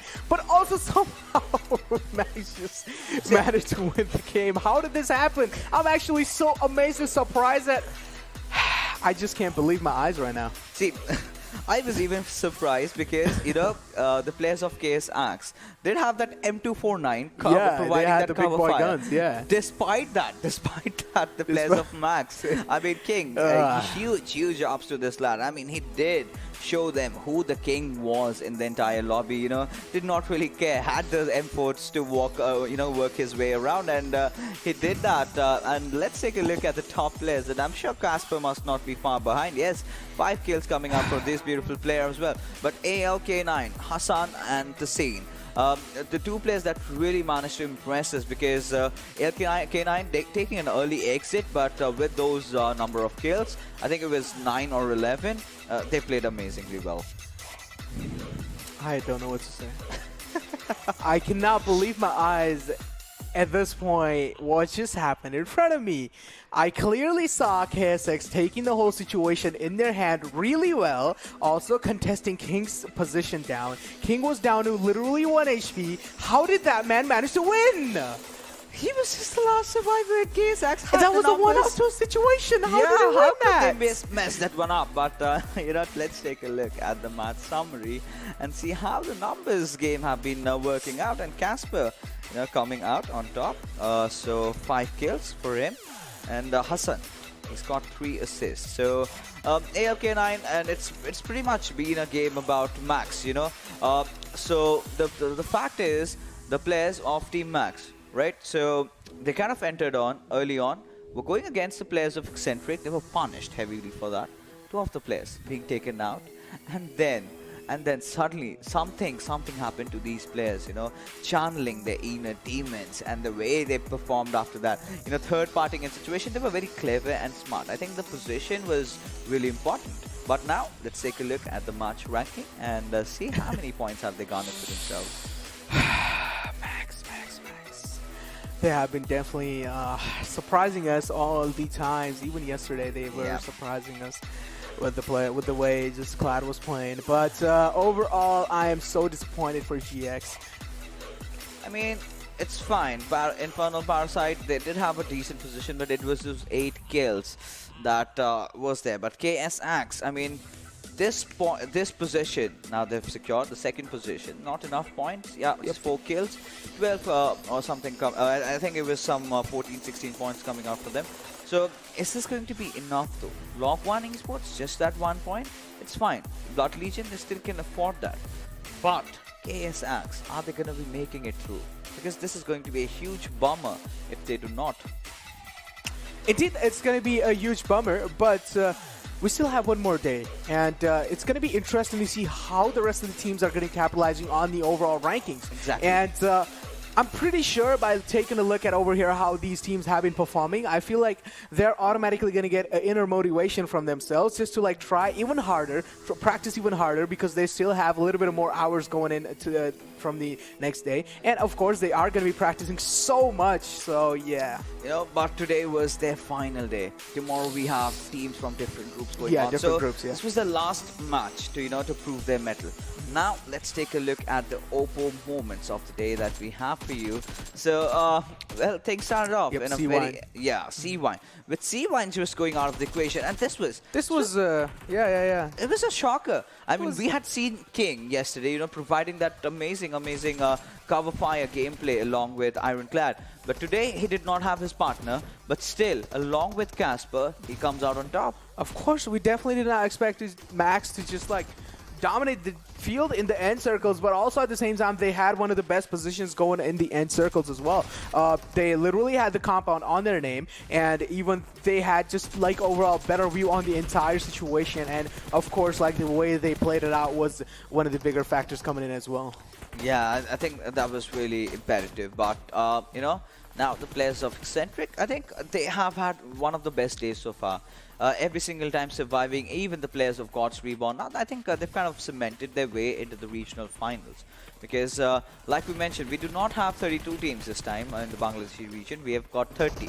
Because two of the teams, have, of course, faced the ban, and it was CNC Genocide and ARS Sinister. Either ways, they were both in those bottom half of the table. So, not really doing a lot of damage, but still 2 slots wasted over there. But moving on, let's take a look at the overall ranking as we see what is the fate for the players of KSX. Yes, now they are the 6th spot. Now they are looking comfortable over here, I must say.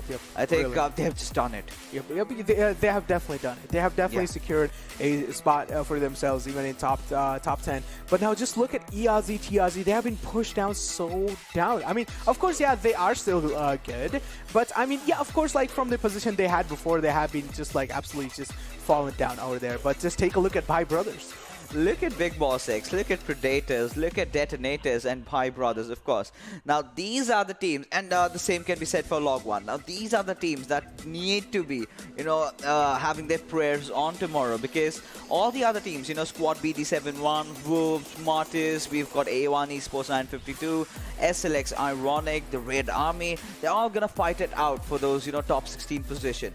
Now, we've seen the threshold over here. So, from now onwards, Soulz of BD, they've been eliminated. So they're done. A big team taking an early exit directly in this stage over here. So in the semi-finals, not really my kind of a happy moment over here, seeing these big guns going out. So, but it is what it is.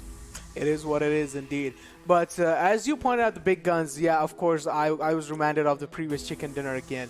And big guns definitely did not show up well last time. The M249 definitely was not able to show his colors. Of course, having that high damage, but still. I mean, it's not just the weapon that you're having that's deadly. It's the player that even makes it better, right? You need to utilize the weapon. But now let's take a look at the kill leaders. I'm pretty sure that we're gonna find some similar names, and there you go, the same players. In fact, Dominic and Guy were further solidifying the lead, and Mamba, he's got a day to chase them off, and I think he can do that. This is pretty much doable if he gets around 6 points, if he gets around 6 kills for himself in the course of those 4 games, which is actually really possible. I think he might just tussle them over, and the same can be said for Jerry. Of course, the same can be said for Jerry as well. I mean, we have seen Jerry just absolutely dominate like yesterday in the playing field. And we, of course, want Jerry to like do the same as well tomorrow. But, I mean, of course, like showing consistent performance is like one of the most hardest things to do. But, yeah, I'm pretty sure coming in from Jerry as well, it's going to be, I mean, he will manage to dish it out. Yeah, but with that, ladies and gentlemen, of course, we did see teams like Exentric Infinity popping off, IPGX also popping off, and yeah, of course, the boys from KSX have managed to qualify, but a lot of teams are going to be hanging, the swords are hanging, looming over their heads, as tomorrow is the final day to see which are those top 16 teams which will be qualifying. But with that being said, we are finally done with all our matches for the evening. We'll be taking your leave as we will be back tomorrow, so good night, take care, bye-bye. Love you all.